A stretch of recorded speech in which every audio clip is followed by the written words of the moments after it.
Hello friends, welcome to my YouTube channel. आज से हम HTML का क्लास स्टार्ट कर रहे हैं, basic to advance for beginner. तो चलिए स्टार्ट करते हैं आज का वीडियो। और आगे बढ़ने से पहले अगर आप हमारे चैनल पर नए हैं तो चैनल को सब्सक्राइब और साथ ही बेल आइकन प्रेस कर दीजिए। HTML, what is HTML? HTML क्या है? तो HTML एक मार्कअप लैंग्वेज है जिसकी फुल फॉर्म होती है hypertext markup language. What is markup language? ये मार्कअप लैंग्वेज क्या है? तो जब भी हम कोई वेब डिजाइनिंग करते हैं या कहीं की वेबसाइट बनाते टाइम जो फ्रंट एंड में यूज होने वाली कोडिंग होती है उसको हम मार्कअप लैंग्वेज बोलते हैं। अब देख लेते हैं हम इसमें क्लास बाय क्लास क्या पढ़ने वाले हैं जो हमारा सिलेबस है। तो फर्स्ट टॉपिक है हमारा एडिटर। इसमें हम जानेंगे कि कोडिंग किस सॉफ्टवेयर में की जाती है। सेकंड टॉपिक सिंटैक्स, जिसको हम स्ट्रक्चर भी बोल सकते हैं। Third, create basic HTML program. Fourth, meta tag. Fifth, element tag. Sixth, attribute. Seventh, heading. Eighth, paragraph. Ninth, formatting. 10th, comment. 11th, HTML colour. 12th, links. 13th, insert image. 14th, table. 15th, list. 16th, iframe. 17th, insert video. 18th, insert audio. 19th, div. And last one, 20, form. अब आते हैं अपने first topic editor पे। Many types of editor available in website because HTML editor is open source। जो open source होते हैं वो होते हैं जो फ्री के लाइसेंस मिल जाते हैं, कहीं से भी डाउनलोड करके हम कहीं भी इंस्टॉल कर सकते हैं अपने लैपटॉप में या APK मोबाइल के थ्रू। उसे बोलते हैं हम ओपन सोर्स। और जो पेड वर्जन मिलते हैं उनको हम पेड बोलते हैं। तो HTML एडिटर हमारा एक ओपन सोर्स सॉफ्टवेयर है। So mostly use notepad by default in window, notepad++ and Sublime etc। तो जो हमारा नोटपैड आता है एक बाय डिफॉल्ट विंडो में ही आता है साथ। अदरवाइज हम जो यूज करते हैं एक्सटर्नल में वो नोटपैड++ या सबलाइम, ये दोनों ज्यादा यूज होते हैं HTML में। How to download notepad++?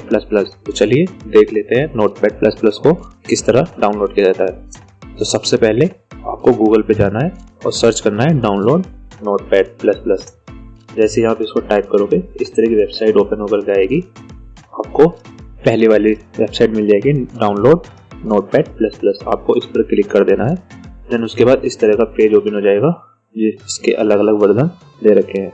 आपको सबसे लेटेस्ट वर्जन डाउनलोड कर लेना है जो सबसे ऊपर दे रखा है नोटपैड++ 7.9.5 रिलीज। जैसे ही आप इस पर क्लिक करोगे आपके सामने एक पेज ओपन होगा। आपको देन डाउनलोड पे क्लिक करना है और आपका नोटपैड++ डाउनलोड होना स्टार्ट हो जाएगा। How to open notepad++? Notepad++ को किस तरह से ओपन करते हैं चलिए देखते हैं। सबसे पहले देखते हैं कि हम नोटपैड++ को किस तरह ओपन करते हैं। Step 1, click window icon. तो इस तरह का विंडो आइकन होता है, हमको उस पर क्लिक करना है। फिर आपको क्लिक करना है ऑल प्रोग्राम्स पर, जैसे कि आप इमेज में देख पा रहे हैं। Step 3, double click on notepad++, जैसे कि इमेज में आ रहा है नोटपैड++ बना हुआ। देन योर नोटपैड++ इज ओपन। प्रीव्यू आप देख सकते हो, इस तरह का प्रीव्यू ओपन होता है हमारा नोटपैड++। HTML structure. तो सबसे पहले बात की जाए तो जब भी हम HTML के स्ट्रक्चर की बात करते हैं तो सबसे पहले जो नाम सामने निकल कर आता है वो आता है टैग। चलिए जानते हैं कि टैग को कैसे लिखते हैं। तो टैग को लिखने के लिए हमें जरूरत होती है लेस देन साइन और ग्रेटर देन साइन की। जैसे अगर हमें कोई टैग लिखना हो तो उसके लिए हमें less than sign, tag name, greater than sign से ओपन करना होगा। देन उसके बाद हमें less than sign, slash, tag name, greater than sign, उसको क्लोज। इस तरह से हर टैग लिखा जाता है हमारे HTML में। हाँ, कुछ टैग होते हैं जो सिर्फ ओपन रहते हैं, वो अभी हम आगे पढ़ेंगे। तो ज्यादा सोच में ना पड़ते हुए चलते हैं एक टैग के एग्जाम्पल की साइड। तो जैसे हमें हेडिंग लिखनी है तो हम जब भी कुछ हेडिंग में लिखेंगे तो उसे पहले और बाद में हमें एक टैग यूज करना होता है, जैसे less than, h1, greater than. ये हमारा ओपन टैग है हेडिंग का, और इसी में अगर हम स्लैश लगा दें, जैसे less than slash h1 greater than, तो उसे हम बोलते हैं क्लोजिंग टैग। अब जैसे हमें टाइप करना है open tag h1 hello friend, close करना है इसको h1 टैग से, तो जो भी हमारे यूजर को वेब पेज पर शो होगा वो सिर्फ हेलो फ्रेंड शो होगा। तो चलिए अब चलते हैं अपने HTML के स्ट्रक्चर की साइड। तो सबसे पहले HTML में हमको HTML ओपन एंड क्लोज करना होता है, जिसको हम HTML के घर बोलते हैं। अब जितनी भी कोडिंग करनी है हमें इसी घर में करनी है। किस तरह करते हैं HTML के घर तैयार, चलिए देख लेते हैं। हाँ, तो सबसे पहले करते हैं HTML open, less than HTML greater then, इस तरह से होता है हमारा HTML टैग ओपन। देन फिर क्लोज करते हैं less than slash HTML greater then, मतलब हमारा घर तैयार हो गया है। अब हमें जो भी राइट करना है इसी HTML घर के अंदर करना है। तो HTML के अंदर सबसे पहले head tag open, head tag close, फिर body tag open and body tag close. क्योंकि इसको डिफाइन किया गया है ह्यूमन से, तो ह्यूमन का सबसे ऊपर हेड होता है, तो HTML में भी हेड लिखते हैं, और बाद में बॉडी आती है तो बॉडी लिखते हैं। तो किस तरह से लिखते हैं देख लेते हैं। तो लिखते हैं HTML open then HTML close, उसके अंदर हेड ओपन, फिर head close, then body open, फिर बॉडी क्लोज। तो चलिए हेड और बॉडी भी आ गई हमारे HTML के घर के अंदर। अब हमें एक टाइटल और ऐड करना है इसमें, जो हमारा हेड टैग के अंदर आता है। तो टाइटल हमारा वो है जो यूजर को वेबसाइट या वेब पेज के सबसे टॉप में शो होता है, उसको हम टाइटल बोलते हैं। चलिए देख लेते हैं एक बार अपना पुराना HTML स्ट्रक्चर। तो सबसे पहले हम करते हैं HTML open then HTML close last में, फिर हमें हेड ओपन करना होता है, हेड टैग क्लोज, फिर हमें body open then body close. अब हम लिखते हैं टाइटल, जो हमने लास्ट में सीखा था अभी। तो टाइटल हमारा क्या होता है, तो टाइटल कहाँ लिखते हैं हम हेड में। तो टाइटल आएगा हमारा ओपन हेड के अंदर, देन उसी के अंदर हमारा टाइटल हो जाएगा क्लोज। ये हो गया हमारा HTML का स्ट्रक्चर रेडी। चाहो तो आप पुश करके इसका स्क्रीनशॉट ले सकते हो। तो चलिए अब जान लेते हैं HTML के अंदर हेड और बॉडी टैग का क्या यूज है। तो सिंपल वे में कहें तो हेड टैग के अंदर जो भी लिखते हैं हम, वो सिर्फ एक कोडिंग राइटर ही देख सकता है, या ये बोलें कि जितने भी HTML बॉडी में होने वाले चेंजेस जो यूजर को शो होते हैं, लाइक कलर, डिजाइन उसका, वेब पेज का एसेट्रा, तो उनकी कोडिंग ज्यादातर हेड में ही लिखी जाती है। बट बात की जाए बॉडी की, तो बॉडी में हम वो सब टाइप करते हैं जो हमें यूजर को दिखाना है अपनी वेबसाइट या वेब। आज की वीडियो, आज हमारी HTML की क्लास 3rd है, जिसमें हम जानेंगे कि बेसिक प्रोग्राम कैसे क्रिएट किया जाता है HTML में। आपने अभी तक HTML की पहली क्लास नहीं देखी है तो प्ले लिस्ट की लिंक डिस्क्रिप्शन में दी गई है, जाकर देख सकते हो। तो सबसे पहले हम HTML पेज क्रिएट करने के लिए नोटपैड की जरूरत होती है, जैसे ही हमने क्लास 1st में सीखा था। तो चलिए ओपन कर लेते हैं अपना नोटपैड प्लस। क्लिक करते हैं स्टार्ट बटन पर, देन ऑल प्रोग्राम्स पर, उसके बाद नोटपैड प्लस पर राइट क्लिक करके ओपन या डबल क्लिक करके भी ओपन कर सकते हो। ये हो गया हमारा नोटपैड प्लस ओपन। अब हम यहाँ अपना HTML का स्ट्रक्चर लिखेंगे, तो चलिए मैं लिख लेता हूँ जल्दी से। ये हो गया हमारा HTML स्ट्रक्चर। ये सब तो आपने पहले पढ़ ही रखा है, HTML टाइटल, हेड, बॉडी क्या होते हैं, जैसे कि हमने लास्ट क्लास में डिस्कस किया था। तो चलो पहले इसको सेव कर लेता हूँ, जिससे मेरे कोड हाईलाइट हो जाए। तो फाइल सेव करने के लिए हम सबसे पहले फाइल पर जाना है, उसके बाद सेव पर क्लिक करना है। आपके सामने ये विंडो ओपन हो जाएगी। आपको लोकेशन सेट करनी है फाइल की, कि फाइल को कहाँ सेव करना चाहते हो। तो मैं ये डेस्कटॉप पे सेव कर लेता हूँ। आपको यहाँ नेम देना है फाइल का, कि किस नाम से फाइल सेव करनी है, और लास्ट में .html लगा देना है। आपको दो बात हमेशा याद रखनी है। फर्स्ट तो ये, जब भी HTML की फाइल सेव करो तो अपने फाइल का नाम दे करके लास्ट में HTML लिखना है, और सेकंड ये यहाँ नीचे सेव एज टाइप में आपको ऑल फाइल करके सेव करनी है। अगर आपका पहले से यहाँ पर ऑल फाइल हो रखा हो तो ये इग्नोर करना है, अदरवाइज यहाँ आपको ऑल फाइल करने के बाद ही सेव पर क्लिक करना है। तो चलिए मैं सेव पर क्लिक करके अपनी फाइल को सेव कर लेता हूँ। देखते हैं डेस्कटॉप पे चल के कि अपनी फाइल आई कि नहीं। मेरी ये फाइल सेव हो गई है डेस्कटॉप पर, जैसे कि आप देख पा रहे हो।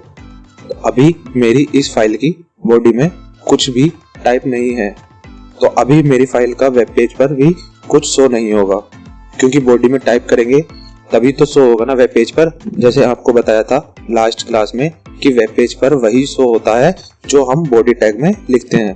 तो चलिए मैं बॉडी के अंदर कुछ लिख लेता हूँ। Hello, this HTML class 3rd topic create basic programme in HTML। तो ये जो मैंने बॉडी में लिखा है, तो देखते हैं अब ये शो करेगा या नहीं हमारे वेबसाइट पर। तो वेब पेज पर जाने से पहले एक बार सेव कर लेता हूँ Ctrl+S से, क्योंकि जब हमने फाइल सेव की थी तो सिर्फ स्ट्रक्चर सेव हुआ था फाइल में, बट उसके बाद तो हमने इस बॉडी में भी टाइप किया है ना। तो हम एडिटर को बताना पड़ेगा कि भाई हमने एक लाइन और ऐड की है, तो वो हम Ctrl+S से बता देते हैं नोटपैड को। तो चलो चलते हैं अपने ब्राउजर में। तो फ्रेंड देखो, जैसे अभी यहाँ कुछ नहीं है लिखा हुआ, बट जैसे ही मैं इसको रिफ्रेश करता हूँ तो जो हमने बॉडी में लिखा था वो हमारा वेब पेज पर मतलब यहाँ शो होने लगेगा। तो करता हूँ रिफ्रेश। तो देखा आपने कि जो हमने बैकग्राउंड कोडिंग की बॉडी में लिखा है यहाँ वेब पेज पर सिर्फ वही शो हो रहा है, और जो हमारा टाइटल था वो यहाँ। तो इस तरह बनता है हमारा एक सिंपल वेब पेज HTML में। आई होप आपको समझ आ गया होगा कि वेब पेज कैसे, जिसका टॉपिक है Meta tag. What is Meta tag? Meta tag क्या होते हैं? तो मेटा टैग वो होते हैं जो हमारे हेड टैग के अंदर लिखे जाते हैं। क्या हुआ, नहीं आया समझ? चलिए समझ लेते हैं।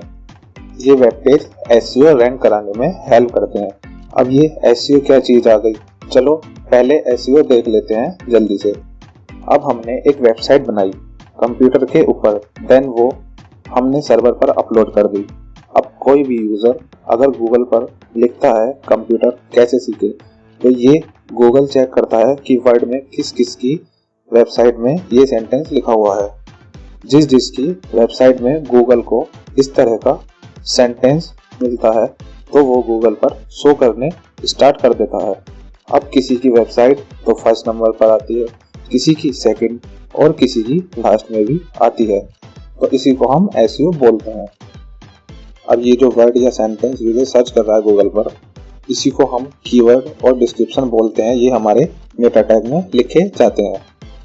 लाइक अगर पेज में कीवर्ड डालने होते हैं वेबसाइट को रैंक कराने के लिए, कि हमारी वेबसाइट गूगल में अगर कोई सर्च करे किसी सेंटेंस से या किसी वर्ड से, तो उसको हमें रैंक कराने के लिए ये जो कीवर्ड डालते हैं वो भी हमारे यूज होते हैं मेटा टैग में ही। ऐसे ही वेब पेज के डिस्क्रिप्शन को भी लिखने के लिए यूज होता है हमारा मेटा टैग। साथ ही इसमें हमारे ऑथर का नेम भी लिखने में हेल्प करता है मेटा टैग। तो ओवरऑल मिला करके मेटा टैग हमारे वेब पेज को स्पेसिफाई करता है। आई होप मेटा टैग आपको समझ आ गया होगा। क्या कह रहे हो, समझ तो आ गया, लेकिन लिखेंगे कैसे ये तो बता दो। चलिए जान लेते हैं ये भी। चलते हैं अपने मेटा टैग के स्ट्रक्चर या बोले सिंटैक्स की साइड और देखते हैं कि मेटा टैग लिखते कैसे हैं। जैसे कि बताया मेटा टैग हेड के अंदर आता है, तो चलो लिख लेते हैं less than Meta space name equal keyword space content equal, और इधर हम कंटेंट के अंदर अपना कीवर्ड डालेंगे जो हमें वेबसाइट को रैंक कराने के लिए लिखने हैं। लाइक मैं लिख देता हूँ HTML class learn computer learn HTML greater than sign. इस तरह से हम इसमें कितने भी कीवर्ड टाइप कर सकते हैं। ये कीवर्ड वही है जो हमारी वेबसाइट को SEO रैंक कराने में हेल्प करते हैं। ऐसे ही सेम डिस्क्रिप्शन लिखना होता है वेबसाइट को रैंक कराने के लिए। उसमें एक मेटा टैग और ऐड कर लेना हेड टैग के अंदर ही। लाइक एक एग्जांपल और देख लेते हैं। ये जो डिस्प्ले पर आपको शो हो रहा है एग्जांपल, ये अब मैंने इसमें एक डिस्क्रिप्शन नेम में और ऐड कर दिया है और उसमें कंटेंट लिख दिया है कि अगर कोई सेंटेंस डाले learn HTML basic to advance, तो हमारी वेबसाइट उसमें भी SEO रैंक करानी चाहिए जो गूगल में टॉप में आती है। ये हमारा डिस्क्रिप्शन हो गया।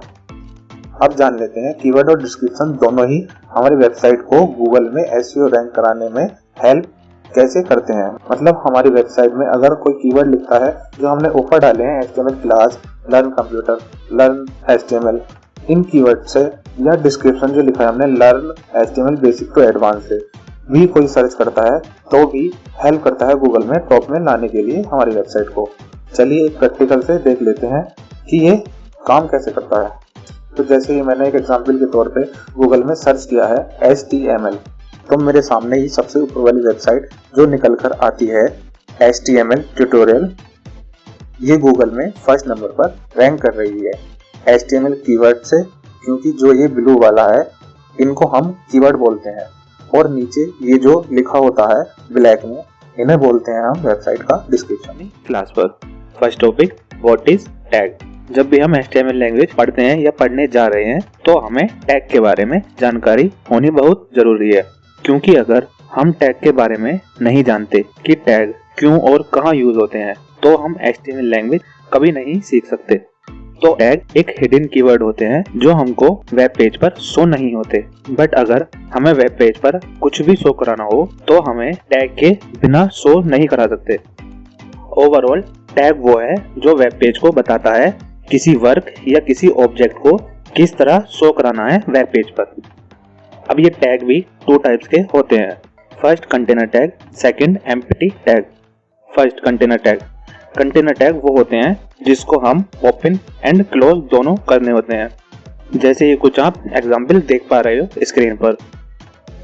Second empty tag, empty tag वो होते हैं जिसको हम क्लोज करने की जरूरत नहीं होती, लाइक जैसे example BR, HR, image, input, ये जो शो हो रहे हैं डिस्प्ले पर।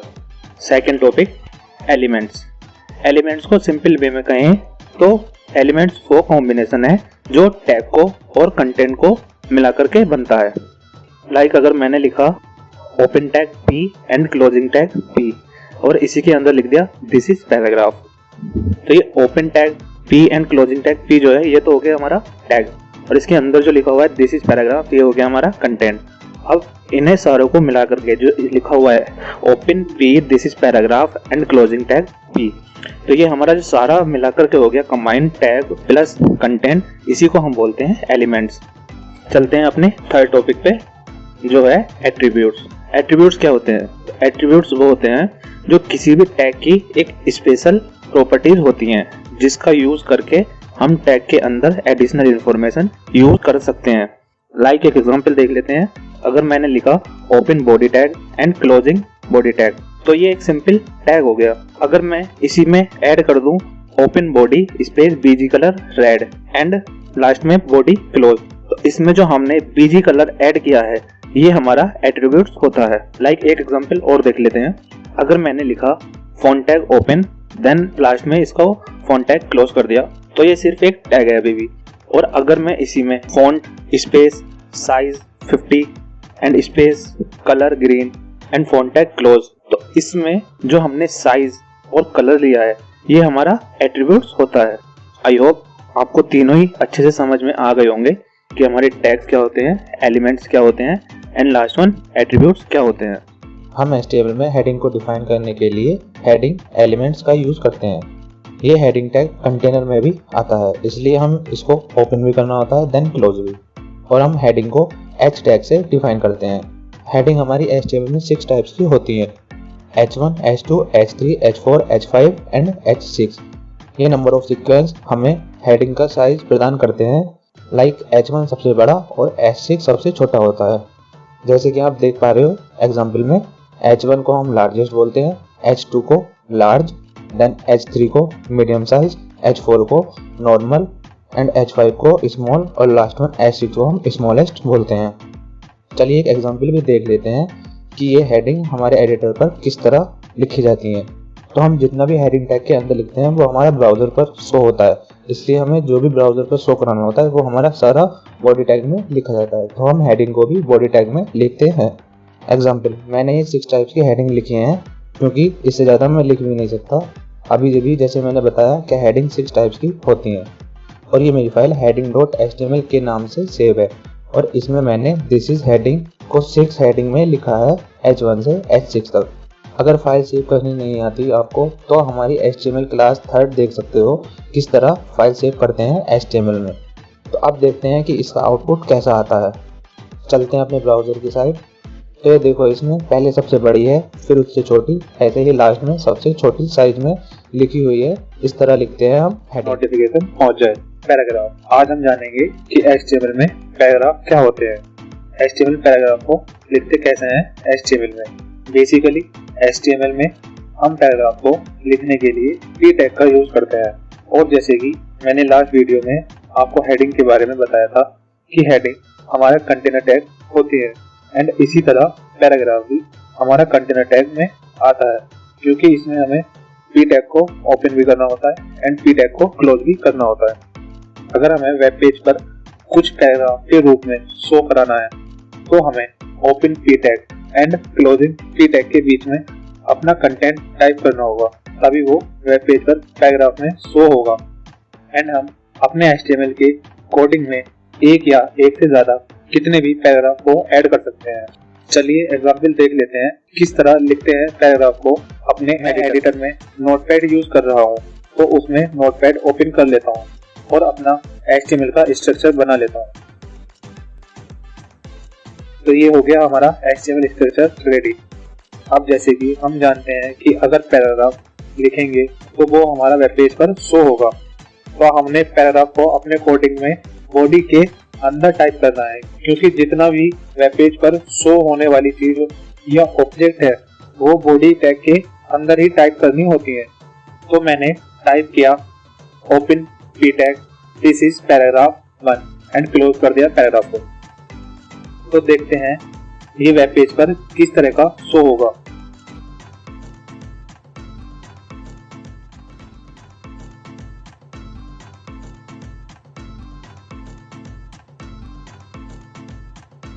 आ गया कि दिस इज पैराग्राफ 1। चलिए एग्जाम्पल के तौर पर पैराग्राफ में और पैराग्राफ आपको ऐड करके दिखा देता हूँ कि वो किस तरह वेब पेज पर शो होंगे। वो अगेन लिखता हूँ मैं p tag open this is paragraph 2 then paragraph close. एक और टाइप कर लेता हूँ open p tag this is paragraph 3 closing p tag and control S से अगेन सेव कर लेता हूँ फाइल को और चलते हैं अपने वेब पेज पर। तो फ्रेंड ये देखिए हमारे वेब पेज पर तीनों पैराग्राफ शो हो रहे हैं। First this is paragraph first and second line में this is paragraph 2 and third line में दिस इज पैराग्राफ 3rd। ये हमारे 3 पैराग्राफ जो हमने अभी बैकग्राउंड कोडिंग में बॉडी के अंदर लिखे थे p टैग यूज करके, वो हमारे वेब ब्राउजर पर शो हो रहे हैं पैराग्राफ के रूप में। ऐसे ही आप इसमें जितने मर्जी पैराग्राफ मतलब p टैग यूज कर सकते हो। फॉर्मेटिंग। बेसिकली फॉर्मेटिंग कोई ज़्यादा बड़ा टॉपिक तो नहीं है, बस हाँ यह इम्पोर्टेंट ज़रूर है, क्योंकि इसमें हमें टैग को ध्यान रखते हुए वर्क करना होता है। बिकॉज इसमें एक ही टेक्स्ट या बोलें किसी एक वर्ड में हम एक या एक से ज़्यादा टैग यूज़ करके उसकी फॉर्मेटिंग कर सकते हैं। और जब भी हम किसी टेक्स्ट पर कोई कलर या उसका साइज स्मॉल और लार्ज टेक्स्ट को बोल्ड, इटैलिक, अंडरलाइन करते हैं तो उसमें फॉर्मेटिंग के टैग हमारी हेल्प करते हैं। इसके कुछ मोस्ट इंपॉर्टेंट टैग देख लेते हैं कौन कौन से होते हैं। फर्स्ट बी टैग, इसको हम बोल्ड टैग बोलते हैं, ये हमारा टेक्स्ट को बोल्ड करने के लिए होता है। नेक्स्ट आई, इसको इटैलिक टैग बोलते हैं, ये हमारा टेक्स्ट को इटैलिक करने के लिए होता है। नेक्स्ट यू टैग, इसको अंडरलाइन टैग कहते हैं, ये हमारा टेक्स्ट को अंडरलाइन करने में हेल्प करता है।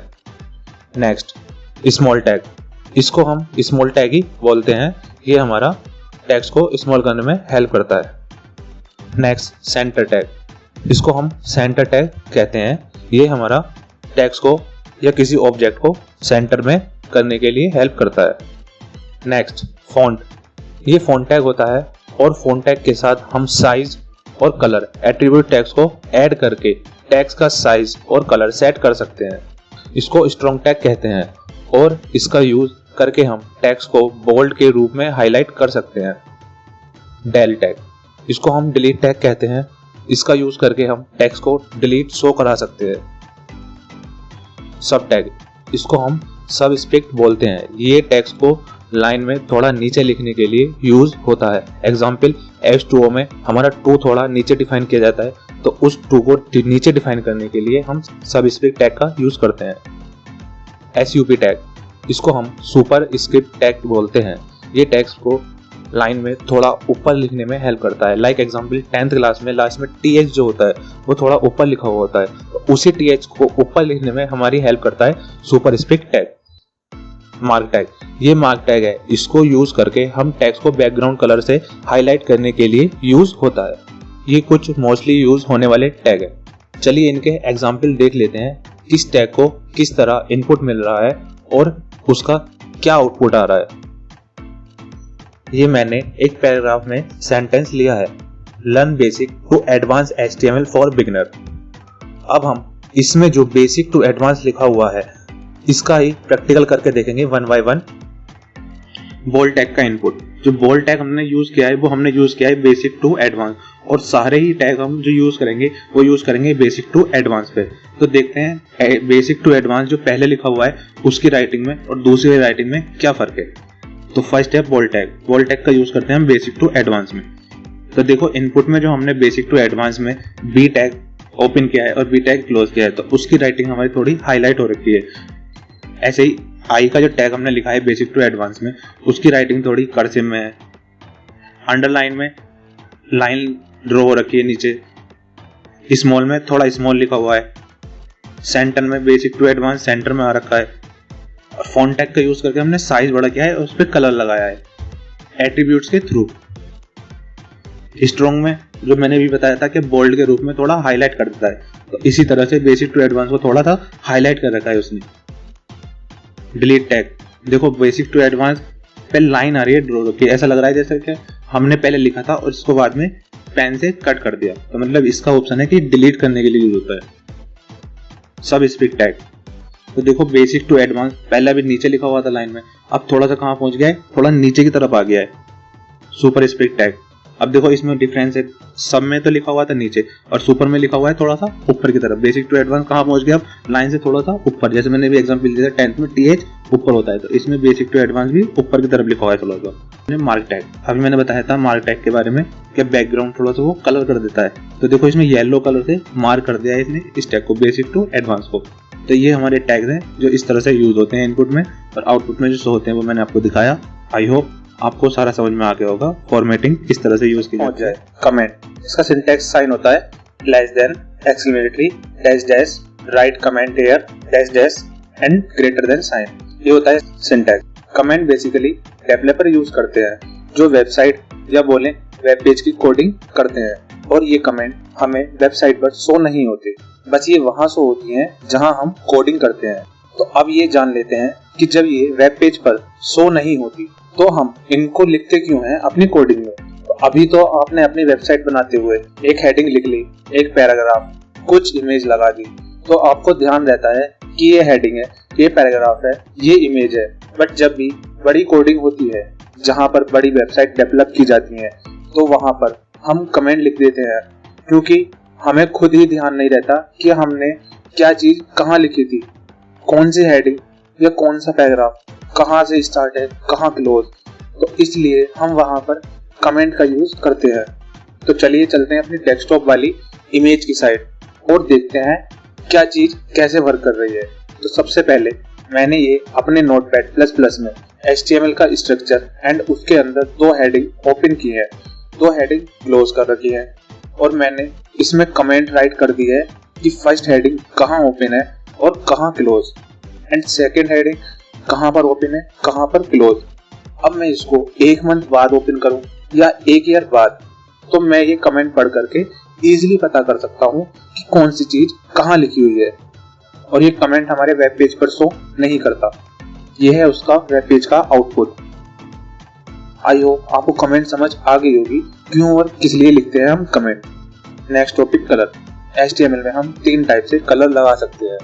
फर्स्ट, कलर का नेम देकर के भी हम कलर लगा सकते हैं। सेकंड, उसका RGB वैल्यू देकर के भी हम कलर लगा सकते हैं, जिसमें R का मतलब रेड होता है, G का मतलब ग्रीन एंड B का मतलब ब्लू, और हर कलर की वैल्यू हम 0 से 255 तक लिख सकते हैं। थर्ड टाइप, जिसको बोलते हैं हम HEX, इसकी फुल फॉर्म होती है हेक्साडेसिमल। तो HEX की वैल्यू दे करके भी हम कलर लगा सकते हैं। उसका कोड होता है RRGGBB। ये हेक्सा नंबर पर वर्क करता है। इसका नंबर 0 से 9 एंड A से F तक हो सकता है। तो चलिए इसका भी एग्जाम्पल देख लेते हैं। तो मैंने ये एक HTML स्ट्रक्चर बनाया है, उसमें 3 हेडिंग ली है और तीनों में ही कलर दिया है। बट फर्स्ट वाले में तो उसके मैंने नाम से दिया है रेड, और सेकंड वाले में RGB के थ्रू कलर प्रोवाइड किया है। जैसे अभी बताया, एक वैल्यू को हम RGB में 0 से 255 तक लिख सकते हैं। तो मैंने R की वैल्यू ली है 150 और सेकंड में ग्रीन की वैल्यू 255 एंड लास्ट में ब्लू की वैल्यू 200 दी है। ऐसे ही थर्ड हेडिंग में मैंने लिया है कलर हेक्साडेसिमल के अकॉर्डिंग, जिसकी वैल्यू हैज CC54DD दी है। और इसका आप आउटपुट देख सकते हैं कि ये किस तरह अलग अलग कलर में आ रहा है। चलिए मैं एक हेडिंग सेकंड वाले में ब्लू कलर लेकर दिखाता हूँ कि अगर हम RGB में ब्लू कलर लेंगे तो किस तरह से लेंगे। तो मैंने R की वैल्यू 0 कर दी है और G की वैल्यू भी 0 कर दी है, बट ब्लू की वैल्यू ऐसे ही रहने देते हैं 200। करता हूँ रिफ्रेश एक बार पेज को, तो देखो हेडिंग 2 का कलर ब्लू हो गया है। ऐसे ही RGB में ग्रीन करके देखते हैं, ग्रीन की वैल्यू 255 कर देते हैं और सबकी 0 करते हैं पेज को रिफ्रेश। तो अब देखो हेडिंग 2 का कलर ग्रीन हो गया है। चलिए एक हेक्साडेसिमल में भी चेंज करके देख लेते हैं। करते हैं इसको चेंज, इसकी जगह लिखते हैं हैज 00FFAA। चलते हैं अपने ब्राउजर पर, करते हैं रिफ्रेश। तो ये देखा पहले हेडिंग 3 में कलर पहले से चेंज हो गया है। चलिए एक बार चेंज करके और देख लेते हैं। इस बार मैं ले लेता हूँ हैज FF00FF और देखते हैं क्या कलर चेंज होगा। करते हैं पेज को रिफ्रेश, तो देखो हेडिंग 3 का कलर चेंज हो गया है। तो इसी तरह हम कलर प्रोवाइड कर सकते किसी भी टेक्स्ट को HTML में। आई होप कलर टॉपिक आपको क्लियर हो गया होगा। पहुंच जाए। लिंक का यूज हम जब करते हैं जब हमें यूजर को एक पेज से दूसरे पेज पर रीडायरेक्ट करना होता है। इसका सिंटैक्स होता है a href is equal to inverted comma फिर double inverted comma greater than, फिर उसके अंदर हमें लिखना होता है क्या हमें यूजर को क्या शो कराना है। फिर उसको जब हम क्रॉस करते हैं तो a ग्रेटर देन, ये होता है हमारा सिंटैक्स। तो चलिए इसका प्रैक्टिकल करके देख लेते हैं अपने डेस्कटॉप की साइड चल करके। सबसे पहले तो मैंने एक फोल्डर बनाया हुआ है डेस्कटॉप पे क्लास 12 के नाम से। इसमें मैंने 2 फाइल बनाई हुई है HTML की, एक पेज नंबर 1 के नाम से और एक सेकंड बनाई है पेज नंबर 2 के नाम से। इनको मैं ओपन करके दिखाता हूँ HTML में कि ये हमारा पेज नंबर में ये लिखी हुई है और पेज नंबर 2 में ये लिखी हुई है। अब हमने पेज नंबर 1 में क्या लिखा है, टाइटल दिया है इसका पेज नंबर 1 और इस वाले टाइटल दिया है पेज नंबर 2। देन ऐसे ही मैंने एक हेडिंग लिखी है पेज 1 में, जिसकी हेडिंग दी है पेज नंबर 1 और उसका कलर दे रखा है हमने रेड। ऐसे ही पेज नंबर 2 में हमने उसका कलर दे रखा है येलो और हेडिंग में लिखा हुआ है पेज नंबर 1। और नीचे हमने एक लिंक लगाई है कि इसमें अगर पेज नंबर 2 पे कोई क्लिक करे तो वो पेज नंबर 2 पर आ जाए, और अगर हमारा पेज नंबर कोई 1 पे क्लिक करे तो वो कहाँ पहुंच जाए, पेज नंबर 1 पे। तो इसके अंदर अभी हमें लिंक देनी है, जो हमें पेज की लिंक देनी होगी। तो एक बार हम दोनों पेज को ब्राउजर पे चल के देख लेते हैं कि वो कैसे शो कर रहा है। पेज नंबर 1 को ओपन करते हैं गूगल क्रोम में। तो ये देखो ये हमारा पेज नंबर 1 रेड कलर में आ रहा है, जो भी मैंने बताया आपको कि रेड कलर दे रखा है मैंने पेज नंबर 1 पे। सेकंड में देख लेते हैं एक बार, तो पेज नंबर 2 में हमारा जो आ रहा है येलो कलर में आ रहा है और नीचे लिखा हुआ है पेज नंबर 1 पे रीडायरेक्ट होने के लिए। तो जो मैंने अभी इसमें कलर दे रखा है येलो। तो चलिए अब इसमें लिंक ऐड कर लेते हैं। पेज नंबर 1 में हमें पेज नंबर 2 की लिंक ऐड करनी होगी, जो ये पेज नंबर 2 है। इसमें हमें इसकी कॉपी कर लेते हैं link, Ctrl+A Ctrl+C, then page number 1 में आकर के इसको पेस्ट कर देते हैं कि अगर कोई पेज नंबर 2 पे क्लिक करे तो वो पेज नंबर 2 पे चला जाए इस पे। ऐसे ही हम पेज नंबर 1 की भी लिंक कॉपी कर लेते हैं, Ctrl+A Ctrl+C, देन इसको पेस्ट कर देते हैं हम पेज नंबर 1 पे रीडायरेक्ट होने के लिए। पेज नंबर 2 में आकर के इसको यहाँ कर दिया पेस्ट। अब इसको Ctrl+S से हम सेव कर लेते हैं दोनों फाइल को अपने को। देन अब ब्राउजर पे एक बार इनको कट कर देते हैं और हम अपनी एक फाइल खोलते हैं, कोई भी दोनों में से। पेज नंबर 2 खोल लेते हैं। जैसे ही मैंने देखो पेज नंबर 2 ओपन किया तो पेज नंबर 2 आ गया उसका, और पेज नंबर 1 पे रिडायरेक्ट करने के लिए बोल रहा है कि अगर आप पेज नंबर 1 पे जाना चाहते हो तो यहाँ पर क्लिक करो पेज नंबर 1 रिडायरेक्ट पे। जैसे ही मैं इस पे क्लिक करता हूँ देखते हैं कि दूसरे पेज, पहले वाले पेज पे जाता है या नहीं। तो मैं इस पे क्लिक करके देखता हूँ तो ये कहाँ आया मेरा, पेज नंबर 1 पे। और नीचे क्या लिखा हुआ, पेज नंबर 2 पे रिडायरेक्ट होने के लिए फिर दोबारा आपको पेज नंबर 2 पे क्लिक करना होगा। मैं क्लिक करके देखता हूँ, देखो मैं अब आ गया पेज नंबर 2 पे। तो इसी तरह से हम अपने पेज को लिंक कर सकते हैं एक दूसरे पेज से, उसकी लिंक कॉपी करके। लिंक कहाँ डालते हैं हम, AHREF में जाकर के, जो हमारा डबल इन्वर्टेड कॉमा जो मैंने यूज करवाए थे अभी उसके बीच में। और यहाँ पर हम जो लिखेंगे वो हमारा डेस्कटॉप पे शो होगा। क्या इस वाले उस पे क्लिक करके आपको इस पे जाना है। आई होप आपको लिंक समझ में आ चलते गया। हैं अपनी क्लास की साइड, जिसका आज का टॉपिक है इमेज। तो इमेज टैग से हम अपनी वेब पेज या बोले वेबसाइट पर इमेज लगा सकते हैं। साथ ही साथ इमेज टैग का यूज करके हम अपने वेबसाइट के बैकग्राउंड में भी इमेज सेट कर सकते हैं। इमेज लगाने का सिंटैक्स होता है less than image space SRC equal double inverted comma, बीच में अपनी URL देनी होती है इमेज वाली, देन फिर inverted coma and greater than से क्लोज। तो चलिए इसका प्रैक्टिकल करके देख लेते हैं कि किस तरह हम अपनी वेबसाइट या वेब पेज पर इमेज लगा सकते हैं। डेस्कटॉप पे एक फोल्डर बनाया हुआ है क्लास 13 के नाम से। इसमें मैंने 2 इमेज ली हुई हैं, एक इमेज 1 के नाम से और एक इमेज 2 के नाम से।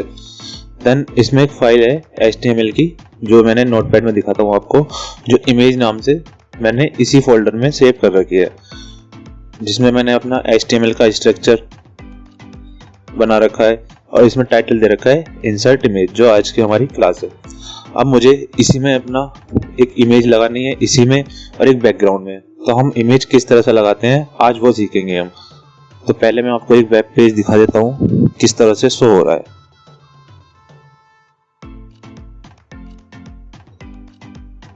तो ये वेब पेज जो हमारा है अभी इस वेब पेज पे कुछ भी शो नहीं हो रहा।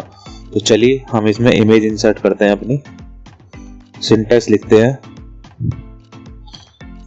Less than IMG space SRC equal double inverted coma space double inverted coma and greater than से सो क्लोज। अब ये जहां पर मैंने यहाँ पर बीच में जो स्पेस दिया हुआ है, इसमें हमें इमेज का नाम या उसका लोकेशन देना है। तो हम उसकी लोकेशन ले लेते हैं। तो लोकेशन इसका किस नाम से है, राइट क्लिक करेंगे, प्रॉपर्टीज में जाएंगे, देन इसका नाम है 1 और किस नाम से है ये, .jpg फाइल नाम से। तो इसका नाम हम दे देते हैं 1.jpg। ये होगी हमारी फाइल सेव। कंट्रोल से सेव करते हैं। अब चलते हैं अपने ब्राउजर पर और देखते हैं हमारी इमेज आई क्या नहीं। तो ये आ गई है हमारी इमेज। अब हमें इसकी हाइट और विड्थ भी सेट करनी है। तो देख लेते हैं वो किस तरह से देते हैं। तो यहाँ पर हम देंगे बाहर आके WIDTH equal double inverted coma 2 बार, और इसमें हमें अपनी हाइट दे देनी है इसकी इमेज की, कि कितनी हाइट हमें लगाना चाहते हैं। तो हमें 50% रखना है हाइट, तो हम 50% दे देंगे।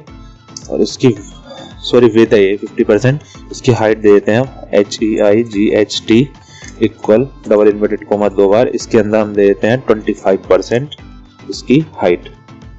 इसको सेव करके देखते हैं हमारी इमेज छोटी हुई कि नहीं। तो ये देखो इसकी विड्थ हो चुकी है 50% और इसकी हाइट हो चुकी है 25%। 25% से थोड़ी सी लार्ज कर देते हैं, इसको 35 कर देते हैं, कंट्रोल S। तो ये हो गई हमारी 35% हाइट इसकी।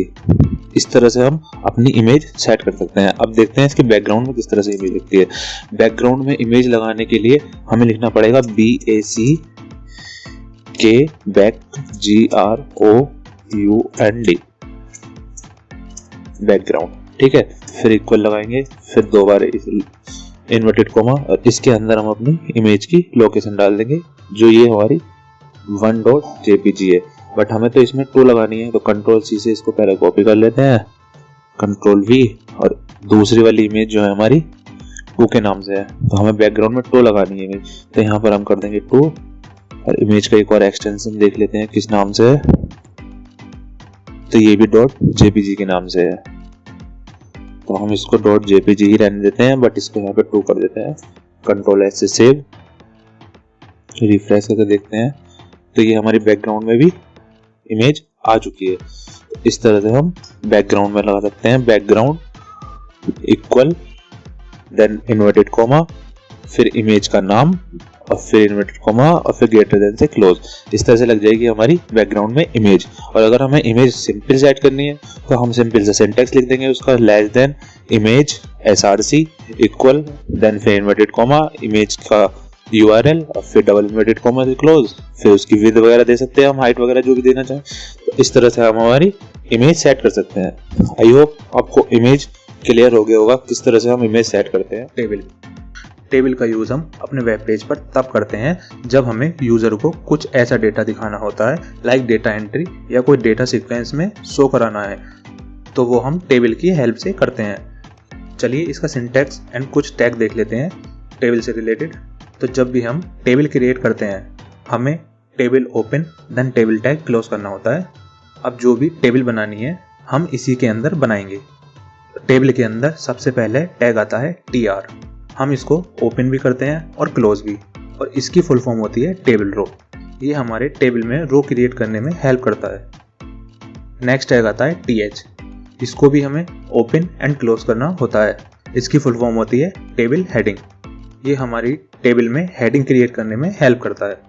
नेक्स्ट टैग आता है TD, इसका भी हमें ओपन एंड क्लोज करना होता है। इसकी फुल फॉर्म होती है टेबल डेटा, ये हमारे टेबल में डेटा को रिप्रेजेंट करने के लिए होता है। नेक्स्ट टैग आता है हमारा बॉर्डर, ये टैग हमारा टेबल में बॉर्डर लगाने के लिए होता है, जो साइड में बॉर्डर लगता है टेबल के। ये एक एट्रीब्यूट्स के थ्रू लगता है, लाइक ओपन टेबल में टेबल के बाद space border equal double inverted comma space double inverted comma then greater than से क्लोज होता है। इसके अंदर जितना भी हमें टेबल का बॉर्डर देना है वो लिख सकते हैं पिक्सल के हिसाब से। नेक्स्ट आता है हमारा row span and col span attributes, इसका यूज करके हम किसी भी दो या दो से ज़्यादा रो या कॉलम को मर्ज कर सकते हैं। तो चलिए चलते हैं अपने डेस्कटॉप की साइड और करके देख लेते हैं इसका प्रैक्टिकल कि किस तरह से कौन सा टैग कहाँ यूज़ हो रहा है। तो आज हम जो टेबल क्रिएट करने जा रहे हैं वो हमारी टेबल होगी इस तरह की, ठीक है। सीरियल नंबर, आइटम एंड उसका प्राइस। फर्स्ट नंबर पे लैपटॉप शो हो रहा है, देन सेकंड पे लैपटॉप चार्जर, क्योंकि लैपटॉप चार्जर तो फिर आता है लैपटॉप के साथ, तो हमने इधर ही कंबाइन कर दिया इसको। देन थर्ड पे लिखा हुआ है माउस, तो माउस का प्राइस लिख रखा है। देन ग्रांड टोटल में लिखा हुआ है लास्ट में 36,500, ठीक है। तो आज हम इस तरह की टेबल क्रिएट करने वाले हैं टेबल में। तो देखते हैं किस तरह से ये टेबल क्रिएट की गई है। तो हम जो करेंगे इसमें क्लास 14 के नाम से ये हमारा क्लास 14 के नाम से जो ये है हमारी फाइल सेव है, ठीक है। इसका मैं एक बार ब्राउज़र पे दिखा देता हूँ, इसको मैं रिफ्रेश करता हूँ तो ये अभी हमारा पूरा ब्लैंक पड़ा है, ठीक है। इसमें लिखते हैं अब हम सबसे पहले टेबल टैग, क्योंकि हम टेबल बना रहे हैं। ये टेबल को हम ओपन करेंगे, देन टेबल को क्लोज कर देंगे, ठीक है। टेबल को हमने ओपन किया और टेबल को हमने क्लोज कर दिया। अब इसमें कितने 1 2 3 4 5 तो हमारे इसमें रोज हैं, ठीक है। कॉलम कितने हैं 1 2 3, ठीक है। तो इसमें कॉलम और ले लेते हैं रो, TR क्लोज और TR को क्लोज कर देंगे। तो ये जो रो है हमारी कितनी है, ये रो है हमारी 5, तो इसको हम 5 टाइम्स पेस्ट कर लेते हैं रो को, कंट्रोल C,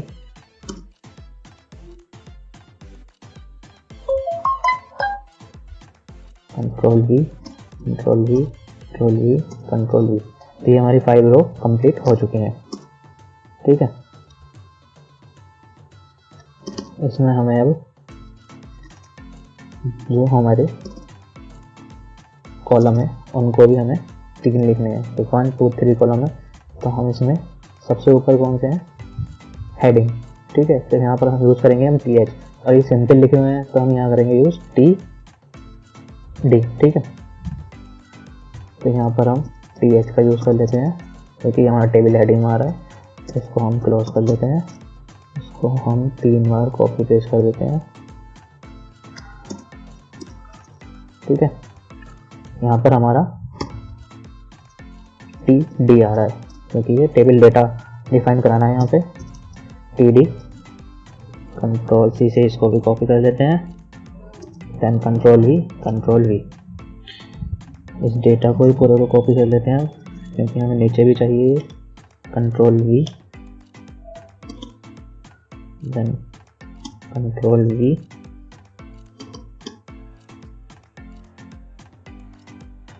देन लास्ट वाले में कंट्रोल V। तो हमारे कितने टेबल डेटा बन गए 1 2 3 4, इधर कितने हैं 1 2 3 4, ठीक है।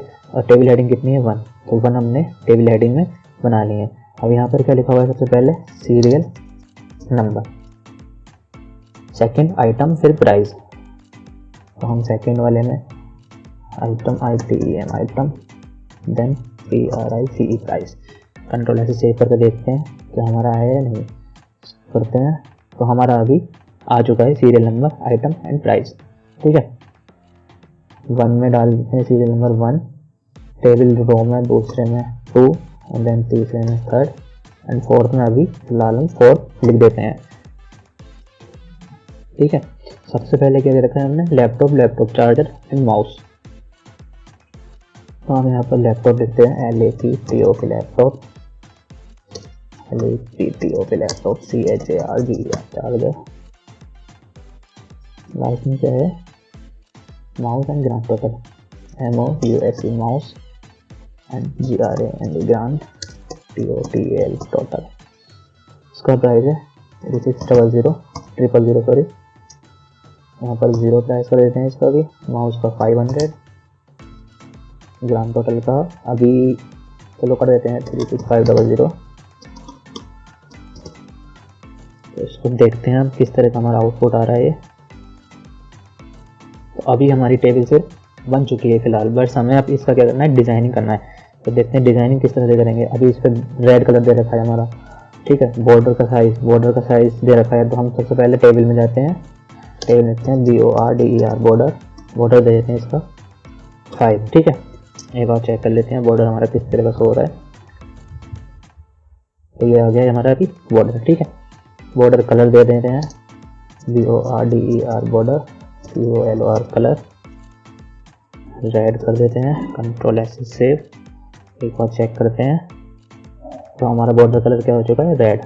अभी इसमें थोड़ा सा ये गैपिंग जो दे रखी है, इसकी हाइट विड्थ भी हमें थोड़ी बढ़ानी पड़ेगी। तो इसकी हम विड्थ देते हैं WIDTH, विड्थ कर देते हैं इसकी 50%।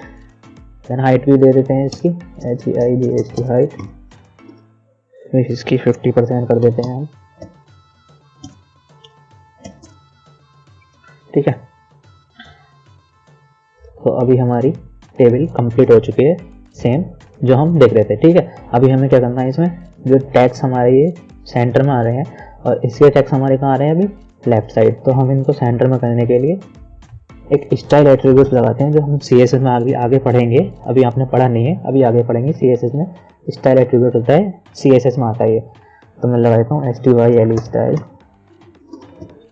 Text align centre, CENTER। Control S save करते हैं। देन देखते हैं हमारे ये टेक्स्ट कहाँ आ गए, सारे सेंटर में, ठीक है। अभी हमें इन 2 रो को एक जगह करना है और इन 2 कॉलम को एक जगह करना है। तो हम सबसे पहले ये कौन सी है, सेकंड और थर्ड। जो हमारी सेकंड रो है लास्ट वाली और थर्ड रो है लास्ट वाली, सिर्फ हमें इन दोनों पे वर्क करना है अभी, ठीक है। तो चलते हैं हम अपने नोटपैड पे। सेकंड रो में और थर्ड रो में जो हमारी लास्ट वाली है उस पर वर्क करना है हमें। तो यहाँ पर हम लिख देते हैं ROW, क्योंकि ये रो थी, रो SPN स्पैन, 2 रो को एक जगह करना है। तो हम 2 लिख देंगे यहाँ पे और इसको 0 को हटा देंगे। कंट्रोल S सेव करके देखते हैं, ये हमारा एक रो जो सेकंड वाली रो थी, ये सेकंड वाली रो और एक थर्ड वाली रो एक जगह हो गई हैं। हमने इधर तो रो स्पैन 2 कर दिया है, क्योंकि ये दोनों को एक जगह मिक्स कर लेता है। अगर हम 3 कर देते तो ये 3 को एक जगह ले लेता। फिलहाल अभी तो हमें 2 की जरूरत है, तो 2 कर हमने एक जगह मिक्स कर दिया रो स्पैन करके, और लास्ट वाली रो हमने हटा दी। अब हमें क्या करना है, कॉलम करना है। कॉलम कौन से करने हैं, first column and second column. कौन से में, लास्ट वाले रो में। तो हमें लास्ट वाले रो में जाना है, लास्ट वाले रो में आकर के first column and second column को एक जगह करना है। तो फोर्थ वाले को तो हमें हटाना है, तो हम इसको हटा देते हैं और यहाँ पे हम कर देते हैं COLSPN स्पैन। इसको भी हम 2 कर देंगे, क्योंकि हमें 2 कॉलम चाहिए ना एक जगह। तो हम इसको भी कंट्रोल से सेव करते हैं, रिफ्रेश करते हैं एक बार। तो ये हमारा ये भी हट चुका है। तो जो सेम हमारी ये थी वो हमारी सेम इधर आ चुकी है टेबल। आई होप आपको टेबल क्रिएट करना आ गया होगा किस तरह से करते हैं, टीएच का यूज़ कहाँ करते हैं, टीआर का क्यों यूज़ करते हैं, then col span row span आपको आ गया होगा। First topic list. लिस्ट का यूज हम तब करते हैं जब हमें यूजर को वेब पेज पर या वेबसाइट पर बोले तो डेटा को एक लिस्ट के सीक्वेंस में शो कराना होता है। इसके शो कराने के 3 टाइप्स होते हैं, एक unordered list, second order list and third होता है डिस्क्रिप्शन लिस्ट। अनऑर्डर लिस्ट में हम यूजर को list, square, circle, disc and none के रूप में शो करा सकते हैं। एंड ऑर्डर लिस्ट में हम यूजर को 1 2 3 ABCD मतलब अल्फाबेट्स में, small alphabets and Roman number etcetera sequence में शो करा सकते हैं। एंड थर्ड आता है डिस्क्रिप्शन लिस्ट। इसमें हमें एक एक्स्ट्रा फीचर मिल जाता है।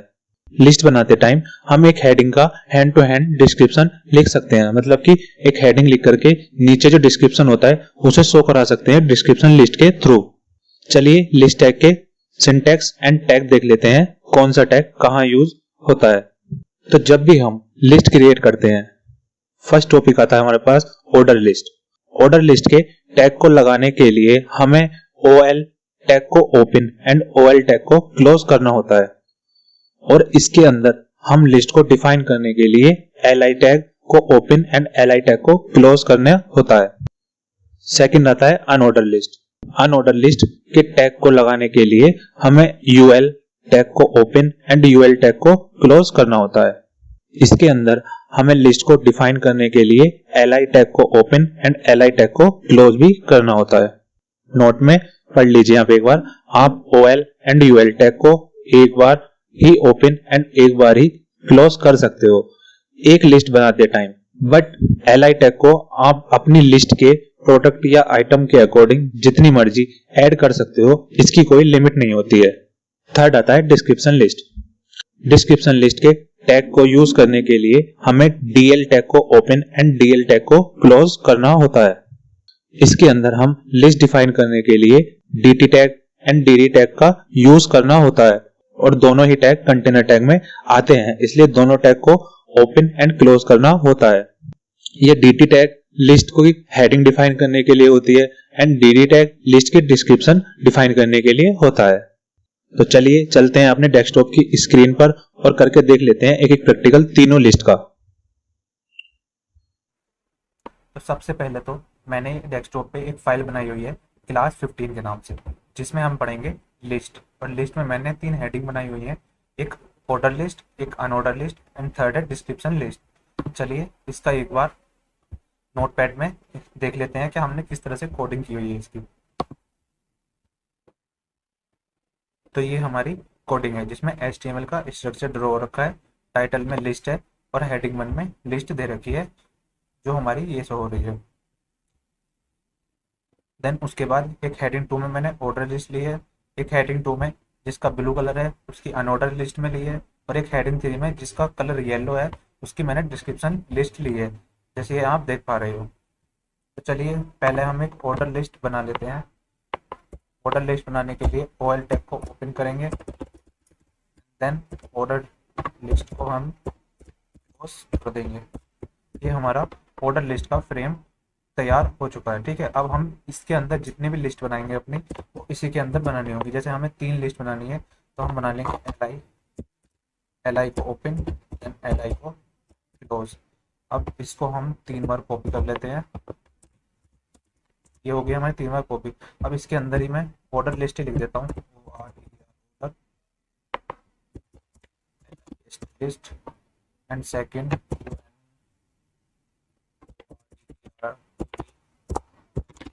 लिस्ट एंड लास्ट हो जाएगा हमारा डिस्क्रिप्शन।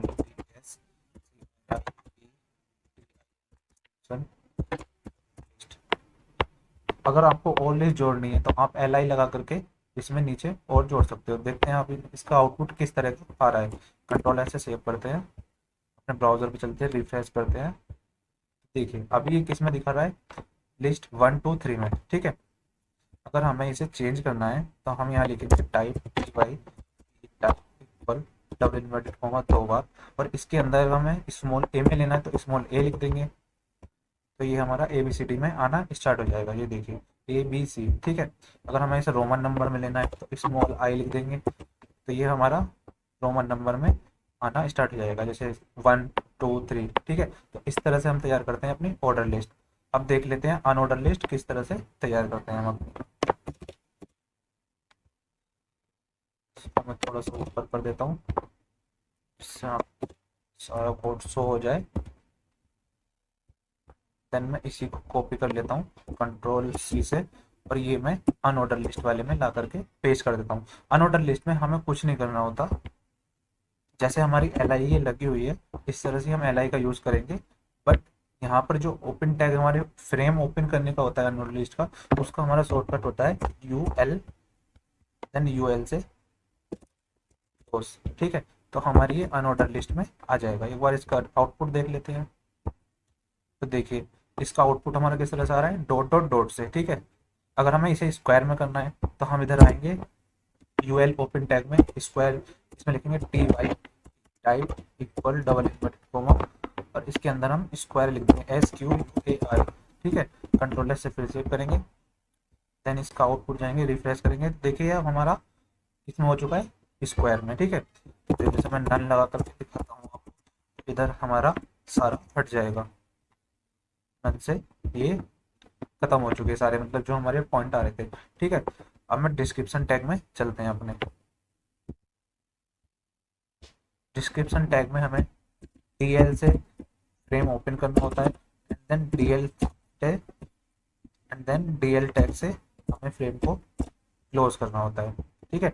इसके अंदर अगर हमें हेडिंग लिखनी है, इसे लिखनी है, तो इधर लिखेंगे हम DT को देन क्लोज, और उसके डिस्क्रिप्शन लिखने के लिए DD देन DD टैग को क्लोज, ठीक है। जैसे मैंने अभी बताया था कि DT टैग का हम हेडिंग लिखते हैं, जैसे हमने लिखा व्हाट इज COMPUTER कंप्यूटर, ठीक है। तो हमारे ये किस में से हो जाएगा अभी, हेडिंग में। एक बार दिखा देता हूँ मैं आपको रिफ्रेश करके, तो ये हमारे किस में आ गया, व्हाट इज कंप्यूटर हेडिंग में, ठीक है। अब हमें इसे डिस्क्रिप्शन लिखेंगे तो इसके डिस्क्रिप्शन में शो होगा COMPUTER कंप्यूटर डिवाइस, ठीक है। इस तरह से अगर हम तो को पेश कर लेता हूँ आपको दिखाने के लिए, Ctrl+C Ctrl+V, ठीक है। तो मैंने DT टैग में तो इसकी हेडिंग लिखी है और नीचे इसकी डिस्क्रिप्शन, देन DTT में फिर नेक्स्ट हेडिंग लिखी है मैंने व्हाट इज कंप्यूटर, देन उसके डिस्क्रिप्शन। चलिए चलते हैं अपने ब्राउजर पर। तो ये इस तरह से कुछ शो होता है हमारा डिस्क्रिप्शन लिस्ट। सेकंड टॉपिक है हमारा आई फ्रेम का यूज करके हम अपनी वेबसाइट या बोले वेब पेज पर एक से ज्यादा वेब पेज एम्बिट कर सकते हैं, मतलब शो करा सकते हैं एक फ्रेम में। किस तरह करा सकते हैं आई फ्रेम के साथ, तो SRC एक एट्रीब्यूट्स जो इमेज के साथ ऐड करते हैं हम, या HRF के साथ लिंक कराने के लिए ऐड करते हैं, वही SRC हमारा आई फ्रेम में एट्रीब्यूट्स के थ्रू जोड़ करके हम किसी भी पेज को अपने वेब पेज पर शो करा सकते हैं। चलिए सिंटैक्स देख लेते हैं इसका क्या होता है। Less than iframe space SRC equal double inverted comma, अपनी URL देनी होती है जो भी हमें एम्बिट कराना है अपने वेब पेज पर, देन इन्वर्टेड कोमा क्लोज, फिर ग्रेटर देन से क्लोज, और नीचे हमें आई फ्रेम टैग को क्लोज करना होता है। इसको हम कंटेनर टैग भी बोलते हैं। तो चलिए इसका भी प्रैक्टिकल करके देख लेते हैं अपने डेस्कटॉप पर चल करके। ये क्लास 16 के नाम से फोल्डर है, ठीक है। इसमें मैं लिखा हुआ है आई फ्रेम, ठीक है। इसी पे हम वर्क करेंगे आई फ्रेम का। देन मैं इसकी कोडिंग दिखा देता हूँ आपको एक बार एडिट पे जा करके। तो अभी इसमें कुछ नहीं है, एक HTML स्ट्रक्चर ड्रॉ कर रखा है मैंने, और एक हेडिंग लिख रखी है, और सेंटर में लाने के लिए सेंटर टैग लगाया हुआ है, ठीक है। इसी के अंदर हम अपना आई फ्रेम लगाएंगे। तो less than IFRAM frame space SRC tag, मतलब एट्रीब्यूट जिसको बोलते हैं हम, double inverted comma close and I frame close. फिर आई फ्रेम को हमें क्लोज करना होता है क्योंकि कंटेनर टैग में भी आता है। अब यहाँ पर हम अपनी URL देंगे। URL कौन सी दें, तो ठीक है हम क्लास 15 में जो पढ़ी थी उसकी URL दे देते हैं। तो ये URL जो है हमारी लिस्ट की, हम इसकी URL यहाँ से कॉपी करेंगे, Ctrl+A Ctrl+C, देन अपनी क्लास 16 में आकर के पेस्ट कर देंगे। तो तो ये हमारा आई फ्रेम रेडी हो चुका है। सिंपल सा आई फ्रेम बनता है, कुछ नहीं करना होता, सिर्फ आई फ्रेम का टैग ओपन करना होता है, SRC एट्रीब्यूट्स, देन उसके अंदर हमें लिंक डालनी होती है जो भी हमें अपने वेब पेज पर शो कराना होता है, देन आई फ्रेम को क्लोज कर लेते हैं। चलिए चल के देख लेते हैं एक बार किस तरह से शो हो रहा है ये हमारा। इधर आएंगे, रिफ्रेश करेंगे आई फ्रेम में, तो ये हमारा आई फ्रेम आ गया। जो हमारी क्लास 15 में पढ़ी थी हमने लिस्ट, वो यहाँ पे आ चुकी है। अब हमें इसकी विड्थ और हाइट भी थोड़ी सी बढ़ानी है, तो हम यहाँ पर बाहर आ करके इसकी हाइट और विड्थ भी फर्स्ट वाले आई फ्रेम के टैग में जहाँ पे ओपन होता है WIDH इक्वल, इसकी करते हैं 50% कर देते हैं, देन हाइट HEIG हाइट कर देते हैं इसकी 50% ही रहने देते हैं इसकी हाइट भी, ठीक है। तो अब इसकी हाइट एक बार रिफ्रेश करके देखते हैं पेज को। देखिए इसकी हाइट भी और विड्थ भी 50% हो चुकी है। अगर आपको और बढ़ानी है तो आप विड्थ 70% कर सकते हो, हाइट इसकी 60, जितना मर्जी आप उतना ले सकते हो अपने अकॉर्डिंग, तो इसकी हाइट और विड्थ बढ़ जाएगी। तो इस तरह से हम बनाते हैं अपना आई फ्रेम। आई होप आपको दोनों ही टॉपिक क्लियर हो गए होंगे। क्लास 15 का भी जो हमारा लिस्ट था, जिसमें हमने 3 लिस्ट पढ़ी हैं, unordered list, order list and description. Order list में हमें OL टैग को ओपन करना होता है, देन OL टैग को क्लोज। उसके अंदर हम जितनी भी लिस्ट बनानी होती है LI का यूज करके हम लिस्ट बना सकते हैं। देन UL टैग में भी हमें UL टैग को अनऑर्डर लिस्ट में UL टैग को ओपन करना होता है, देन अनऑर्डर इसको क्लोज करना होता है अनऑर्डर लिस्ट को। देन उसके अंदर हमें जितनी लिस्ट बनानी है लिस्ट बना सकते हैं। ऐसे ही अगर हमें डिस्क्रिप्शन लिस्ट बनानी है तो DL का यूज करके हम DD और DT का यूज करके हम डिस्क्रिप्शन लिस्ट बना सकते हैं। First topic audio. Audio tag का यूज हम तब करते हैं जब हमें अपने वेब पेज पर ऑडियो शो या इंसर्ट करानी होती है। इसका सिंटैक्स होता है less then audio space controls and greater than से क्लोज। देन ऑडियो टैग को हमें नीचे क्लोज भी करना होता है, और इसके बीच में जब हम ऑडियो इंसर्ट करते हैं तो उसके लिए हमें ज़रूरत होती है less than source space SRC equal double inverted coma and audio की URL डॉट एक्सटेंशन, और स्पेस देके टाइप लिखना होता है हमें कि किस टाइप में है ये हमारी ऑडियो है या वीडियो। तो audio slash audio extension and greater than से क्लोज, ये होता है हमारा ऑडियो का सिंटैक्स। नेक्स्ट टॉपिक आता है हमारा वीडियो। वीडियो टैग का यूज हम तब करते हैं जब हमें अपने वेबसाइट पर या कहीं वेब पेज पर वीडियो शो करानी होती है। इसका सिंटैक्स भी सेम ऑडियो की तरह ही होता है, less then video space control and greater than से क्लोज, और नीचे हमें वीडियो को क्लोज भी करना होता है, और इसके बीच में लिखते हैं हम less than source space SRC, then अपनी वीडियो की URL dot extension space type equal double inverted comma, then video है तो हमारी वीडियो लगानी पड़ेगी इसमें, video slash video extension and greater than से क्लोज। ये हो गया हमारा वीडियो का एक्सटेंशन। तो चलिए चलते हैं अपने डेस्कटॉप पर और देखते हैं ऑडियो एंड वीडियो किस तरह से इंसर्ट करते हैं अपने वेब पेज पर। सबसे पहले तो मेरे पास एक ये ऑडियो है एंड एक वीडियो। जो ऑडियो 1 के नाम से है इसमें ऑडियो है, जो वीडियो 1 के नाम से है इसमें वीडियो है। जो हम वर्क करेंगे क्लास 17 एंड 18 का, यह मेरी फाइल है। इसमें HTML में खोल कर दिखा देता हूँ एक बार मैं। तो इसमें मैंने HTML का स्ट्रक्चर ड्रॉ करा हुआ है, जिसमें टाइटल दे देता हूँ मैं क्लास 17 एंड 18। ठीक है, इसका एक बार वेब पेज पर दिखाता हूँ शो करके किस तरह का शो हो रहा है ये। तो अभी यहाँ पर कुछ भी शो नहीं हो रहा है।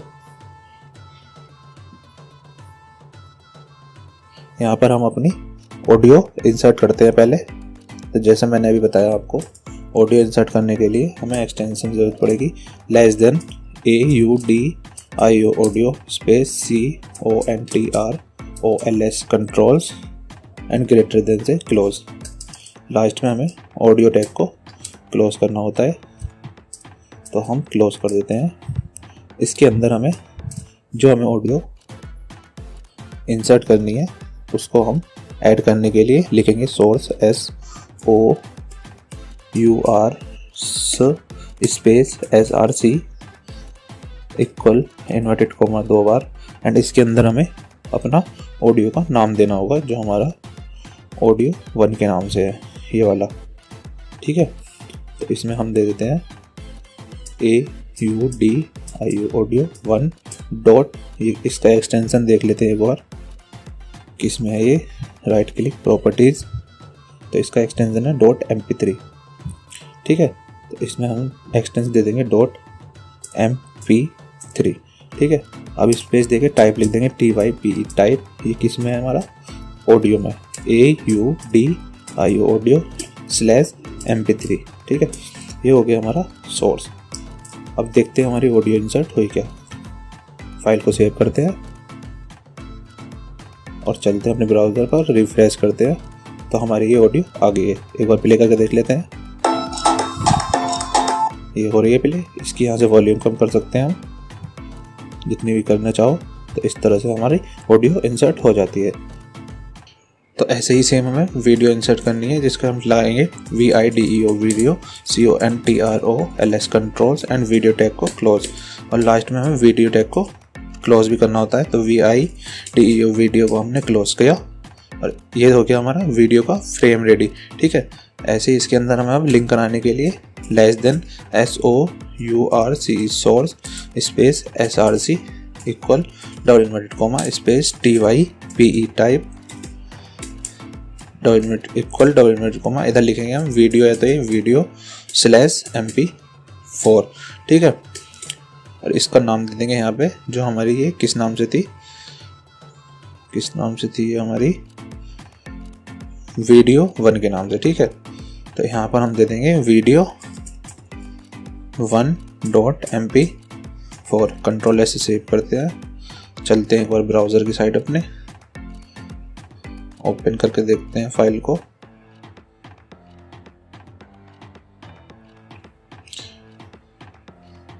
तो ये आ गई हमारी वीडियो, ठीक है। इसको हम प्ले करेंगे तो ये प्ले भी हो जाएगी। Welcome to my YouTube channel का वीडियो, और ठीक है। ये हमारी HTML क्लास फर्स्ट थी। हमारे चैनल पर नए हैं तो चैनल को सब्सक्राइब, और इस तरह से हम वीडियो इंसर्ट कर सकते हैं। आई होप आपको ऑडियो एंड वीडियो इंसर्ट करना आ गया होगा किस तरह से करते हैं। डिप का पूरा नाम डिवीजन है, और इस डिप की हेल्प से ज़्यादातर या बोलें लगभग सारी वेबसाइट तैयार की जाती है, क्योंकि ये डिप टैग हमारा कंटेनर में आता है। कंटेनर टैग नहीं, क्योंकि कंटेनर टैग में तो आता ही है, बट जो रियल में कंटेनर होता है जिसमें हम कुछ सामान रख सकते हैं, उस तरह के कंटेनर टैग में भी ये डिप आता है, क्योंकि हम इसमें अपनी वेबसाइट का कंटेंट को रखते हैं। लाइक ये डिव वेबसाइट के कंटेंट को अलग अलग सेक्शन में डिवाइड करने के लिए काम आता है। लाइक हम वेबसाइट का हेडर बनाना है तो उसके लिए एक डिव तैयार करना होगा, सेकंड फुटर क्रिएट करना है तो उसके लिए अलग डिव क्रिएट करना होगा, क्योंकि ये सारे हेडर फुटर साइड बार जितने भी रखे जाते हैं ये हमारे डिव के अंदर ही रखे जाते हैं। इसका सिंटैक्स होता है div tag open then div tag close. इस टैग से हमारा एक बॉक्स रेडी होता है। चलिए इसका प्रैक्टिकल करके देख लेते हैं अपने डेस्कटॉप पर चलकर। ये हमारा एक डेस्कटॉप पर HTML क्लास का फोल्डर है, ठीक है, जिसमें मैंने 2 फाइल बनाई हुई है। 2 फाइल नहीं, एक फाइल एक इमेज ली हुई है। देन इस फाइल का मैं आपको कोड दिखा देता हूँ। इस फाइल में कोड में मैंने HTML का स्ट्रक्चर लिखा है। देन 2 डिव लिए हैं, एक डिव ओपन करा है यहाँ से, डिव क्लोज किया है, सेकेंड डिव यहाँ से ओपन किया है, ये क्लोज किया है, फिर एक इमेज लगाया हुआ है SRC के थ्रू। इसको सेव करता हूँ और इसको मैं आपको आउटपुट दिखाता हूँ। ये इसका आउटपुट है, तो इसमें अभी हमें डिव कहीं नहीं दिख रहा, ठीक है। जो डिव है हमारा किस लिए यूज होता है, बॉक्स बनाने के लिए, ठीक है। तो अगर मैं इसको स्टाइल देता हूँ CSS का, ये अभी आगे आप पढ़ोगे तब समझ में आएगा कि CSS किस तरह से लगती है। फिलहाल मैं आपको एक CSS लगा के दिखा देता हूँ कि डिव हमारा किस तरह से तैयार होता है। तो हम देते हैं style equal double inverted comma से क्लोज, देन बॉर्डर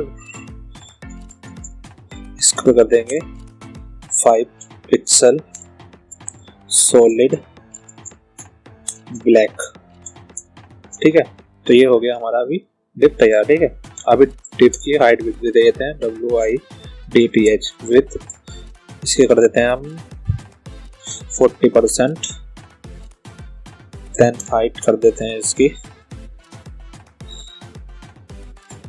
20%, ठीक है, 20% करता हूँ, ठीक है। सेम यही मैं देता हूँ सेकंड डिव को, यहाँ से हमारा सेकंड डिव स्टार्ट हो रहा है, बट सेकंड डिव में मैं इसका ब्लैक की जगह रेड कर देता हूँ, जिससे आपको पहचान हो जाए, ठीक है। तो ये हमारे 2 डिव रेडी हो गए और एक इमेज लग रही है। अब देखिए मैं इमेज में एक बार दिखाता हूँ आउटपुट आपको। तो देखिए इधर 2 डिव आ चुके हैं, एक डिव ब्लैक में और एक डिव रेड में, और इमेज है हमारे नीचे, ठीक है। अब मैं इमेज को आपको विद देकर दिखाता हूँ। इसकी है विद 100%, ठीक है। इसकी 100% विद कर दी है मैंने, और हाइट कर दी है इसकी मैंने 100%। तो अब हम इसका आउटपुट देख लेते हैं एक बार। तो देखिए इसके हाइट जो है वो भी 100% हो चुकी है और इसके विद भी दोनों तरफ से 100% हो चुकी है, ठीक है। तो अब ये डिप से बाहर है। अब दिखाता हूँ मैं डिप का क्या फायदा होता है हमारा। जैसे ही मैं इसको डिप के अंदर रखता हूँ पहले वाले के, तो ये डिप जो 100% हमने ली थी अभी, ये अभी तो ये इसने डिस्प्ले के हिसाब से ली थी। अब ये किसके अकॉर्डिंग लेगा, इसके अकॉर्डिंग। इसकी विद है 40% और इसकी विद है हाइट है इसकी 20%। तो ये हाइट विद इसके अकॉर्डिंग लेगा 40 के और 20 के। देखते हैं इसका आउटपुट।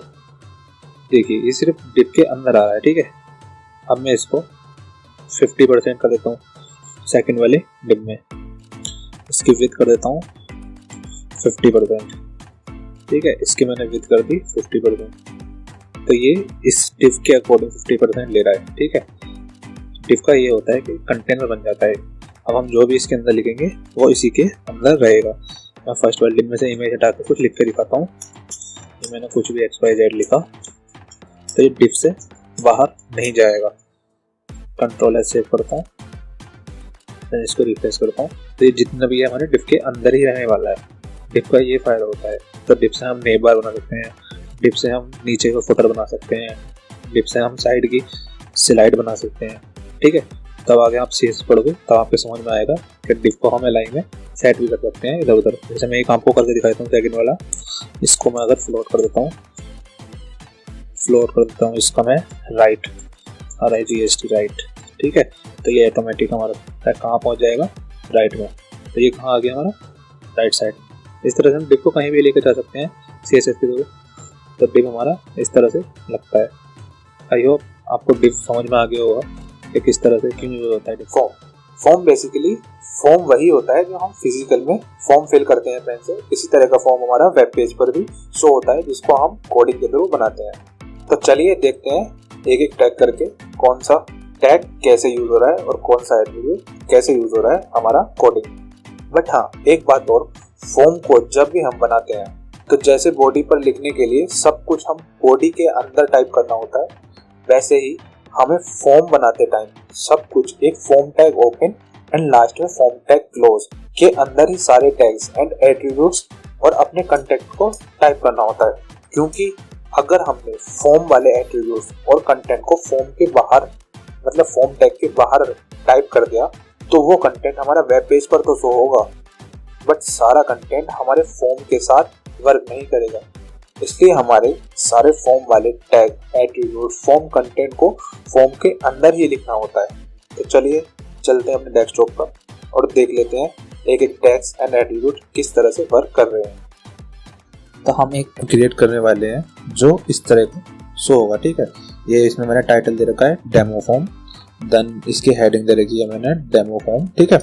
और इसमें एक बॉक्स बनाया हुआ है जिसमें लिखा हुआ है एडमिशन फॉर्म और name, phone number, email ID, gender, then code दे रखे हैं कुछ, एजुकेशन, पासवर्ड, ठीक है, एड्रेस और फॉर्म सबमिट अगेन फिल। ये मैंने कुछ लगाए हुए हैं, इसमें नेम्स लिखे हैं और टैग्स लगाए हैं, ठीक है। इस तरह का हम फॉर्म क्रिएट करने वाले हैं आज अपना HTML में। चलिए आ जाते हैं। एक मैंने फॉर्म जो पहले से एडवांस में क्रिएट कर रखा है जिसमें हेडिंग दे रखी है एक फॉर्म के नाम से, ठीक है। इसकी मैं आपको एक बार कोडिंग दिखा देता हूँ। तो ये हमारी इसकी कोडिंग है, ठीक है। तो हम इसमें सबसे पहले चलते हैं। एक फॉर्म बनाने के लिए सबसे पहले हमें एक फॉर्म टैग की जरूरत पड़ेगी जिसे हम लिख लेते हैं FORM फॉर्म, ठीक है। इसको हम क्लोज कर देते हैं। अब जो भी वर्क करना है हमें इसी फॉर्म के अंदर करना है, ठीक है। जितना भी वर्क होगा हमारा इसी फॉर्म के अंदर होगा। कंट्रोल S से सेव करते हैं।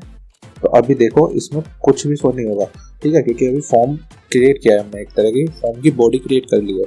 ठीक है। अब इसमें हमें बॉक्स बनाना है, कौन सा, जो हमें ये दिख रहा है बॉक्स, ठीक है। इसका कलर कैसा है, ब्लू, ठीक है। तो बॉक्स बना लेते हैं। बॉक्स बनाने के लिए फॉर्म में टैग यूज होता है field set, FIELDSET, field set, ठीक है। इसको क्लोज कर देते हैं। देन इसे लास्ट में हम क्लोज कर देते हैं फील्ड सेट के टैग को, FIELD फील्ड सेट, ठीक है। ये हो गया क्लोज। एक देख लेते हैं बॉक्स आया क्या हमारा या नहीं। तो ये हमारा बॉक्स आ चुका है, ठीक है। इसको हम सेंटर में करने के लिए सेंटर दे रखा है, ठीक है। हाँ, अब इसमें हमें इसकी कितनी विड्थ है, इसकी तो फुल हो रखी है, इसकी कितनी है, हाफ हो रखी है, और इसमें कलर भी हमारा ब्लू लगा हुआ है। तो हम इसमें स्टाइल लगा देते हैं STYLE style equal double inverted comma, ठीक है।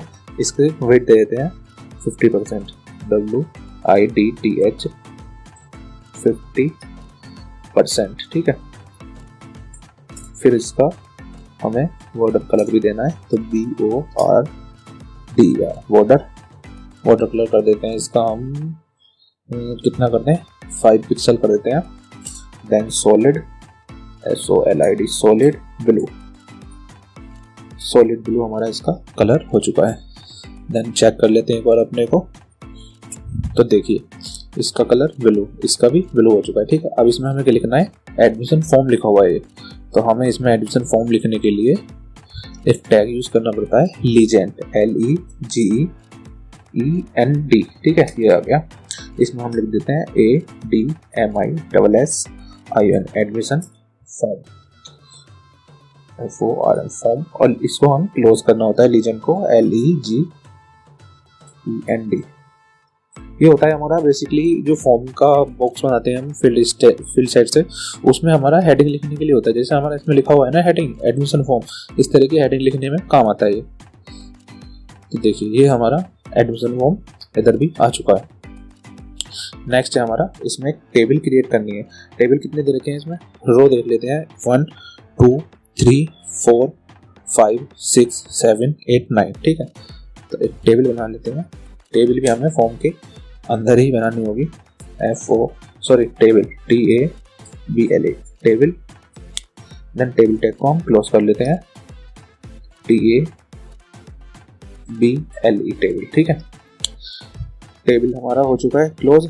टेबल का बॉर्डर भी दे रखा है। देन टेबल का रेड कलर है, तो इसमें हम रेड कलर वो कर देते हैं, बॉर्डर दे देते हैं इसका, BORDER बॉर्डर कर देते हैं इसका हम 3 पिक्सल, और बॉर्डर कलर दे देते हैं इसका BORDER बॉर्डर, COLOR कलर दे देते हैं इसका हम, बॉर्डर कलर तो बाहर आएगा ना, BORDER COLOR कलर कर देते हैं इसका हम, रेड है हमारा तो रेड ही दे देते हैं, कंट्रोल S ये वाला फॉर्म। तो देखो अभी हमारी थोड़ी छोटी सी टेबल का डॉट चमक रहा है, क्योंकि इसमें कुछ लिखा हुआ नहीं है ना। तो इसकी विड्थ भी कर देते हैं हम 100%, WIDTH विड्थ कर देते हैं इसकी हम 100%। ये इसके अकॉर्डिंग आएगी जो हमारा फॉर्म दे रखा है ना, ये 50% जो फॉर्म का स्टाइल दे रखा है फील्ड सेट का जो बॉक्स बना है, इसके अकॉर्डिंग ये 100% ले लेगा। तो ये बॉक्स से बाहर नहीं जाएगी, ठीक है। ये देखो आ चुकी है इसकी 100% विड्थ, ठीक है। इसमें अब हम कितने लेने हैं, 9 रोज लेनी है हमें, ठीक है। तो 9 रोज ले लेते हैं हम, जिसमें हम TR का यूज करेंगे टेबल रो लेने के लिए। टेबल रो को क्लोज करेंगे, इसको ही हम कॉपी पेस्ट कर लेते हैं, कंट्रोल C,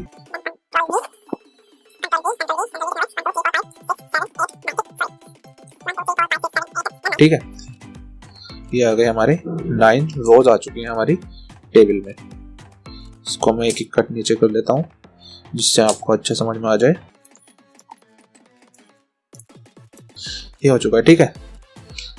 अब इसमें हमें 2 कॉलम बनाने हैं जो 1 और 2 है, ठीक है।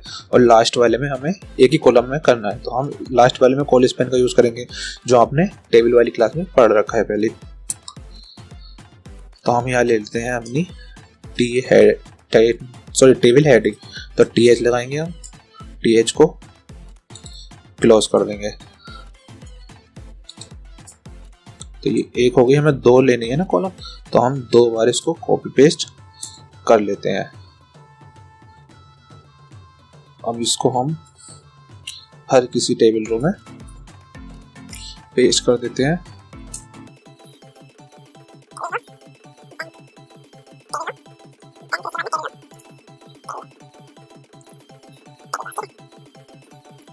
रोज, ठीक है, ये हो चुके हैं हमारे 9 टेबल रोज बन चुकी हैं हमारी। एक बार मैं इसका आउटपुट दिखाता हूँ आपको कंट्रोल एस से सेव करके। तो ये देखिए हमारे 9 रोज आ चुके हैं, जो अभी बहुत छोटे छोटे दिख रहे हैं क्योंकि इसमें हमने कुछ लिखा हुआ नहीं है अभी। ठीक है, तो पहले क्या लिखना है हमें देख लेते हैं एक बार। पहले नेम दे रखा है, फोन नंबर, ईमेल आईडी। तो हम पहली वाली हेडिंग में नेम लिख लेते हैं, then phone number,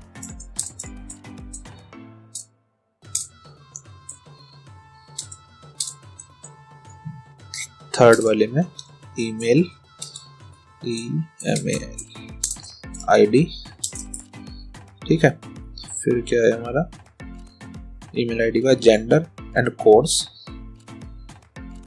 gender GNDR, gender आ गया हमारा COU, और ऐसी कोर्स आ चुका है हमारा।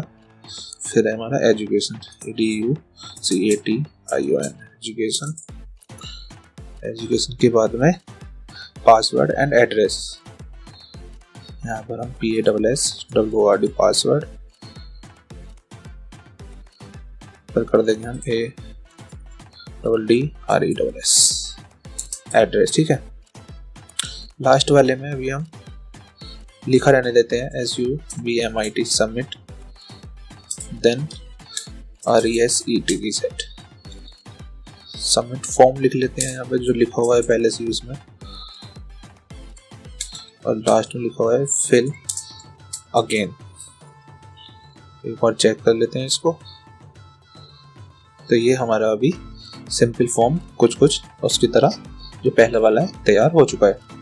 ठीक है, अभी सिर्फ इधर के नेम्स जो हमारे न्यू वाले फॉर्म में टाइप हुए हैं। ठीक है, अभी हमें लास्ट में ये भी इसका कॉल स्पेन करना है। चलिए पहले लास्ट का ही कॉल स्पेन कर लेते हैं। कॉल स्पेन करने के लिए हमें ये क्या दे रखा है, 2 कॉलम दे रखे हैं। 2 कॉलम को हमें एक कॉलम बनाना होगा। तो यहाँ पर हम TH में COLSPAN कर देते हैं, जो 2 कॉलम हैं उनको एक जगह कर देते हैं, और इसको हटा देते हैं यहाँ से, स्पेस दे करके फिल अगेन कर देते हैं।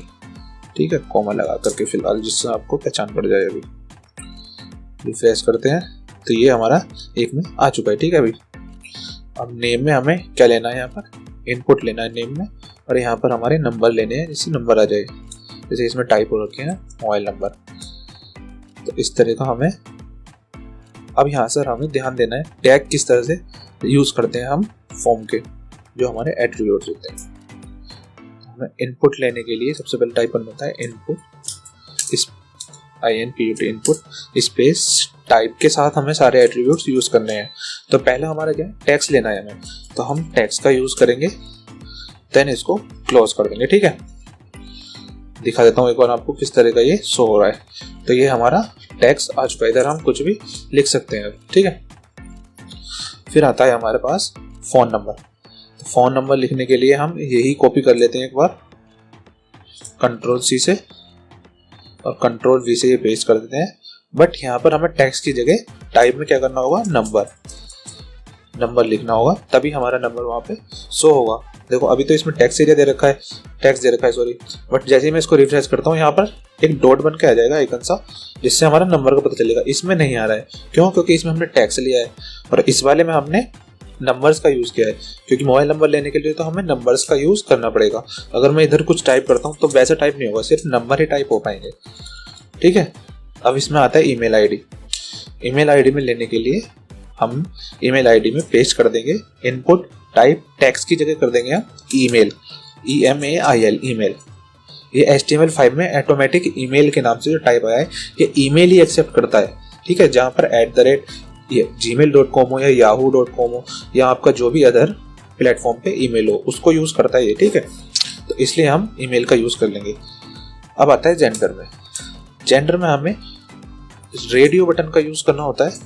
जैसे मैं आपको दिखाता हूँ, इधर मेल लिख लेते हैं MALE मेल, और इधर लिख लेते हैं हम फीमेल FEMALE फीमेल, ठीक है। और यहाँ पर जहाँ पर टेक्स्ट लिखा हुआ है यहाँ पर हम लिखेंगे रेडियो बटन लगाने के लिए, रेडियो RADIO। जैसे हमको इस वाले पेज पे ये दिख रहा है, ये रेडियो बटन लगा हुआ है ना। अगर मेल पे करेंगे तो मेल पे हो जाएगा, फीमेल पे करेंगे तो फीमेल पे हो जाएगा। तो इस तरह के हमने रेडियो बटन लगा दिए। बट अभी जो हमने रेडियो बटन लगाए हैं ये अभी हमारा दोनों पे ही क्लिक करेंगे, दोनों पे ही हमारा सबमिट हो जाएगा। अब हमें एक पे सबमिट करने के लिए क्या करना होगा, हम जाएंगे टाइप के अंदर नेम लिखेंगे, नेम के अंदर दोनों में नेम लिखना है पहले तो। अब दोनों में हमें एक ही नेम देना है, या तो हम यहाँ पर भी सेम जो भी लिखना है हमें नेम के अंदर वही सेम हमें यहाँ लिखना होगा, तभी एक एक्सेप्ट होगा।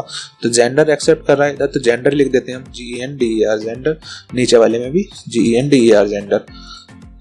अब फॉर्म में क्या होगा, रिफ्रेश करके क्या एक ही सेलेक्ट होगा, या तो मेल या फीमेल, ठीक है। इस तरह से हम मेल फीमेल में रेडियो बटन लगाते हैं। बट इसमें दे रखा है नीचे की तरफ, नीचे करना चाहो तो हो जाएगा इजीली। यहाँ पर हम BR लगा देंगे तो फीमेल ऑटोमेटिक नीचे आ जाएगा। ये देखिए नीचे आ गया, ठीक है। कोर्स ले लेते हैं, कोर्स कौन कौन से इसमें ADC DC DCFA and then O level, ठीक है। इसमें किस में लिखना है ये कोर्स, ये लिखना है हमें चेक बॉक्स में। अब जरूरी थोड़ी ना है कि कोई कोर्स करना है तो वो ADC ही करेगा, वो तो DC भी दो कोर्स एक साथ कर सकता है ना, दोनों में ये चारों करना चाहिए एक साथ, तो चारों भी कर सकता है। तो इसलिए इनमें ऐसा कुछ नेम का सिस्टम नहीं होता है, हमें सब पे ही क्लिक कराना होता है कि अगर वो दो करना चाहे तो दो कर सकता है मन पसंद से, और अगर एक करना चाहे तो एक, और सारे करना चाहे तो सारे। इस तरह से हम चेक बॉक्स का यूज करते हैं। चलिए लगाते हैं अपने फॉर्म में चेक बॉक्स। चेक बॉक्स लगाने के लिए सिंपल वही इनपुट वाला लिखेंगे अपना, लिख लेते हैं इसको। पहला कौन सा है इसमें कोर्स, ADCA DCA, तो पहला लिख लेंगे ADCA, सेकंड है हमारा DCA, फोर्थ है हमारा DCFA, फिफ्थ है हमारा O लेवल LE लेवल, ठीक है। ये कोड हो गया। बट यहाँ पर टेक्स्ट तो यूज करना नहीं है हमें क्या यूज करना है, चेक बॉक्स CHECKBOX, ठीक है। ये चेक बॉक्स हमें यूज करना है। कंट्रोल C से कॉपी कर लेते हैं, देन सब जगह कंट्रोल V से इनको पेस्ट कर देते हैं। कंट्रोल V कंट्रोल S से सेव कर लेते हैं, ठीक है। एक बार मैं दिखाता हूँ आपको किस तरह से चेक बॉक्स अपने फॉर्म में शो हो रहे हैं। ये देखिए, ठीक है, बन रहा है ना हमारा कुछ फॉर्म इसी तरह से। तो ये हो गया, ठीक है। एजुकेशन में हमारा क्या ले रखा है इसने एक ड्रॉप डाउन मेन्यू लगाया है कि एजुकेशन आपकी क्या है, 10th है, 12th है, या ग्रेजुएट या पोस्ट ग्रेजुएट, ठीक है। तो इस तरह का हम बनाने के लिए हम क्या यूज करते हैं, सेलेक्ट ऑप्शन का। तो हम एजुकेशन वाले उसमें आएंगे अपने टेबल रो में, यहाँ पर हम सेलेक्ट ऑप्शन यूज करेंगे, SELECT सेलेक्ट टैग को हम क्लोज कर देंगे, SELECT सेलेक्ट टैग को हमने क्लोज कर दिया। अब ये सेलेक्ट टैग के अंदर हमें ऑप्शंस देने हैं, OPTION options, then option tag को फिर क्लोज करना होता है, OPTION ऑप्शन टैग, ठीक है। अब इसमें 4 ड्रॉप डाउन दे रखे हैं तो हम 4 बार ऑप्शन को पेस्ट कर लेंगे। पहला हमारा है 10th क्लास, सेकंड हमारा है 12th क्लास, एंड लास्ट है हमारा GRADUAT ग्रेजुएट, एंड फोर्थ है हमारा पोस्ट ग्रेजुएट, ठीक है। ये हमारा ड्रॉप डाउन बनाने में काम आता है। पहले हम सेलेक्ट लिखते हैं, सेलेक्ट के अंदर हमें जितने ऑप्शंस लेने हैं उतने हम ऑप्शंस लिख करके ड्रॉप डाउन मेन्यू बना सकते हैं, जो हमारा इस तरह का कुछ शो होता है, ठीक है।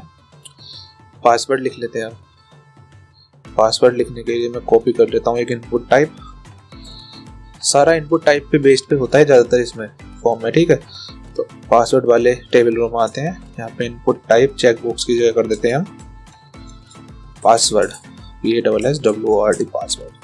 कंट्रोल ऐसे सेव करते हैं, अपने पेज पे रिफ्रेश करते हैं तो ये आ चुका है एक और। अब यहाँ पे मैं जो भी टाइप करूँगा वो आपको शो नहीं होगा, सिर्फ एक पासवर्ड बुक में आ जाएगा कुछ भी, ठीक है, क्योंकि हमने पासवर्ड दे रखा है। अब आते हैं टैग्स पे, सॉरी एड्रेस पे। एड्रेस में हमें ये इनपुट नहीं देना है कि इनपुट में अगर हम टैग्स दे देते हैं तो सिंपल एक बॉक्स बनता जाएगा, ठीक है।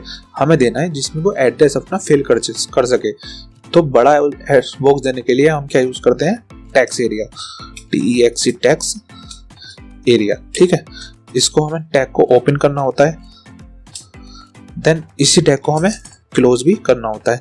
तो हम यहाँ पर एक और दे देते हैं टैग्स एरिया, ठीक है। ये हमारा जो शो होगा, रिफ्रेश करके दिखाता हूँ आपको एक बार, तो ये हमारा टैग्स एरिया के रूप में शो होगा। अब इसमें हम कुछ भी लिखेंगे तो हम कुछ भी लिखेंगे तो वो हमारा बॉक्स बड़ा होता जाएगा। इसको हम बड़ा भी कर सकते हैं यहाँ से अपनी मर्जी से, कितना भी करना चाहो, ठीक है। रिफ्रेश कर देते हैं, अपना नॉर्मल आ जाएगा ये, ठीक है। अब लास्ट में आते हैं हम submit form and fill again, क्योंकि अभी तो ये क्लिक नहीं हो रहा और हमारे डेमो फॉर्म में ये क्लिक भी हो रहा है, सबमिट भी हो रहा है, अगेन भी हो रहा है, ठीक है। तो यहाँ पे आने के लिए पहले सबमिट में आ जाते हैं। सबमिट को हम एडिट करते हैं, कंट्रोल V से इनपुट वाला पेस्ट करते हैं, बट इनपुट टाइप यहाँ पे क्या करना होगा हमें, सबमिट, SUBMIT सबमिट, ठीक है। अब सबमिट वैल्यू क्या देनी है हमें, वैल्यू का यूज होता है हमारा जो हमें डिस्प्ले कराना है अपनी वेब पेज पे।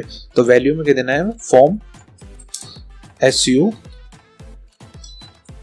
SUBMIT सबमिट, फॉर्म कैपिटल कर देता हूँ F, ठीक है। ये हो गया हमारा, क्योंकि इनपुट टाइप क्या दे रखा है हमारा सबमिट, और फॉर्म में क्या दे रखा है हमारा जो हमें डिस्प्ले कराना है। तो यहाँ पे जैसे हमारा फॉर्म सबमिट हो रखा है यहाँ पे, तो इस तरह का यहाँ भी हमारा फॉर्म सबमिट आ गया, ठीक है। अब फिल अगेन, यहाँ पर फिर अगेन फिल लिख रखा है, तो यहाँ भी हमें अगेन फिल लिखना है। तो अगेन फिल लिखने के लिए हमें क्या करना होगा, एक इसी तरह का इसको ही कॉपी कर लेते हैं और ये यहाँ पर पेस्ट कर देते हैं इसकी जगह, सॉरी गलत हो गया, इसको हम क्लोज कर देते हैं। तो ये आ गया, ठीक है। अब इसमें क्या देना है हमें, इनपुट टाइप में सबमिट की जगह क्या करना है, रीसेट, फॉर्म जो हमारा रीसेट हो जाए अगेन से। तो क्या है वो, again fill, AGAIN, again FI fill. ये वैल्यू में इसलिए दे रखा हूँ क्योंकि जो हमारा वेब पेज पे शो हो रहा है वो ये शो होगा अगेन फिल। अगर मैं इसको इसकी जगह रीसेट कर दूँ तो रीसेट आ जाएगा, इसकी जगह जो भी लिखना चाहो हमारा वही डिस्प्ले हो जाएगा वेब पेज पर। तो एक बार रीसेट कर लेता हूँ, देखिए ये आ गया अगेन फिल और ये फॉर्म सबमिट। अब देखिए मैं इसमें कुछ भी फिल कर देता हूँ, तो जैसे मैंने ये फिल कर दिया, ईमेल आईडी फिल, ईमेल अभी तो पहली बात ये एक्सेप्ट नहीं करेगा, बट मैं आपको एक डेमो के तौर पे दिखा रहा हूँ। मैंने यहाँ कुछ भी कर दिया। अब मैं इस चीज़ को रीसेट अगेन फिल करता हूँ तो ये सारा जितना भी ये चला जाएगा, ये देखिए चला गया, ठीक है। यहाँ मैं कुछ भी टाइप कर देता हूँ, यहाँ पर मैं लिख देता हूँ नेम में लिख देता हूँ ABC, फोन नंबर में लिख देता हूँ 1 2 3 4 5 6 7 8, ईमेल आईडी में मैं 1 मिनट कुछ भी टाइप कर देता हूँ, ठीक है। मेल में मैंने मेल कर दिया, इसमें ADC कर देता हूँ, 10th क्लास में ग्रेजुएट कर देता हूँ, पासवर्ड में कुछ भी टाइप कर दूँ, एड्रेस में एक वैसे ही टाइप कर दिया, फॉर्म सबमिट करूँगा। देखो अभी ईमेल आईडी में मैंने @gmail या कुछ yahoo.com नहीं या कुछ अदर अल्टरनेटिव मैंने कुछ यूज़ नहीं किया है, सिर्फ एक नंबर लिख दिया है अल्फ़ाबेट्स में, मतलब कुछ भी लिख दिया है, ठीक है। तो अभी फॉर्म एक्सेप्ट नहीं होगा। क्या एरर दे रहा है कि आपको ईमेल लिखनी है जिसमें @ मिसिंग है, ठीक है। अब जैसे मैं यहाँ पर @gmail लिखता हूँ तो ये हमारा फॉर्म सबमिट हो जाएगा। ये देखिए हमारा फॉर्म सबमिट हो चुका है, ठीक है। तो इस तरह से हम फॉर्म बना सकते हैं। हमारा एक रिक्वायर्ड होता है, एक मैक्सिमम लेंथ होता है, एक वैल्यू एट्रीब्यूट। तो वैल्यू एट्रीब्यूट तो मैंने आपको बता दिया है, ये सबमिट में जब फॉर्म सबमिट करते हैं, रीसेट करते हैं तब यूज़ होता है। देन रिक्वायर्ड का क्या यूज़ होता है, रिक्वायर्ड का होता है हमारा, जैसे मैं नेम में रिक्वायर्ड लगा देता हूँ, यहाँ पर नेम में इनपुट में जाएंगे REQUIRAD रिक्वायर्ड, ठीक है। तो अब जब तक मैं नेम फिल नहीं करूँगा ये हमारा फॉर्म आगे नहीं जाएगा, ठीक है। ये क्या कह रहा है, फिल इनपुट रिक्वायर्ड, ठीक है। अब मैं इसको फिल कर देता हूँ सिंपल सा, तो ये फॉर्म सबमिट हो जाएगा जो हमारा सबमिट हो चुका है।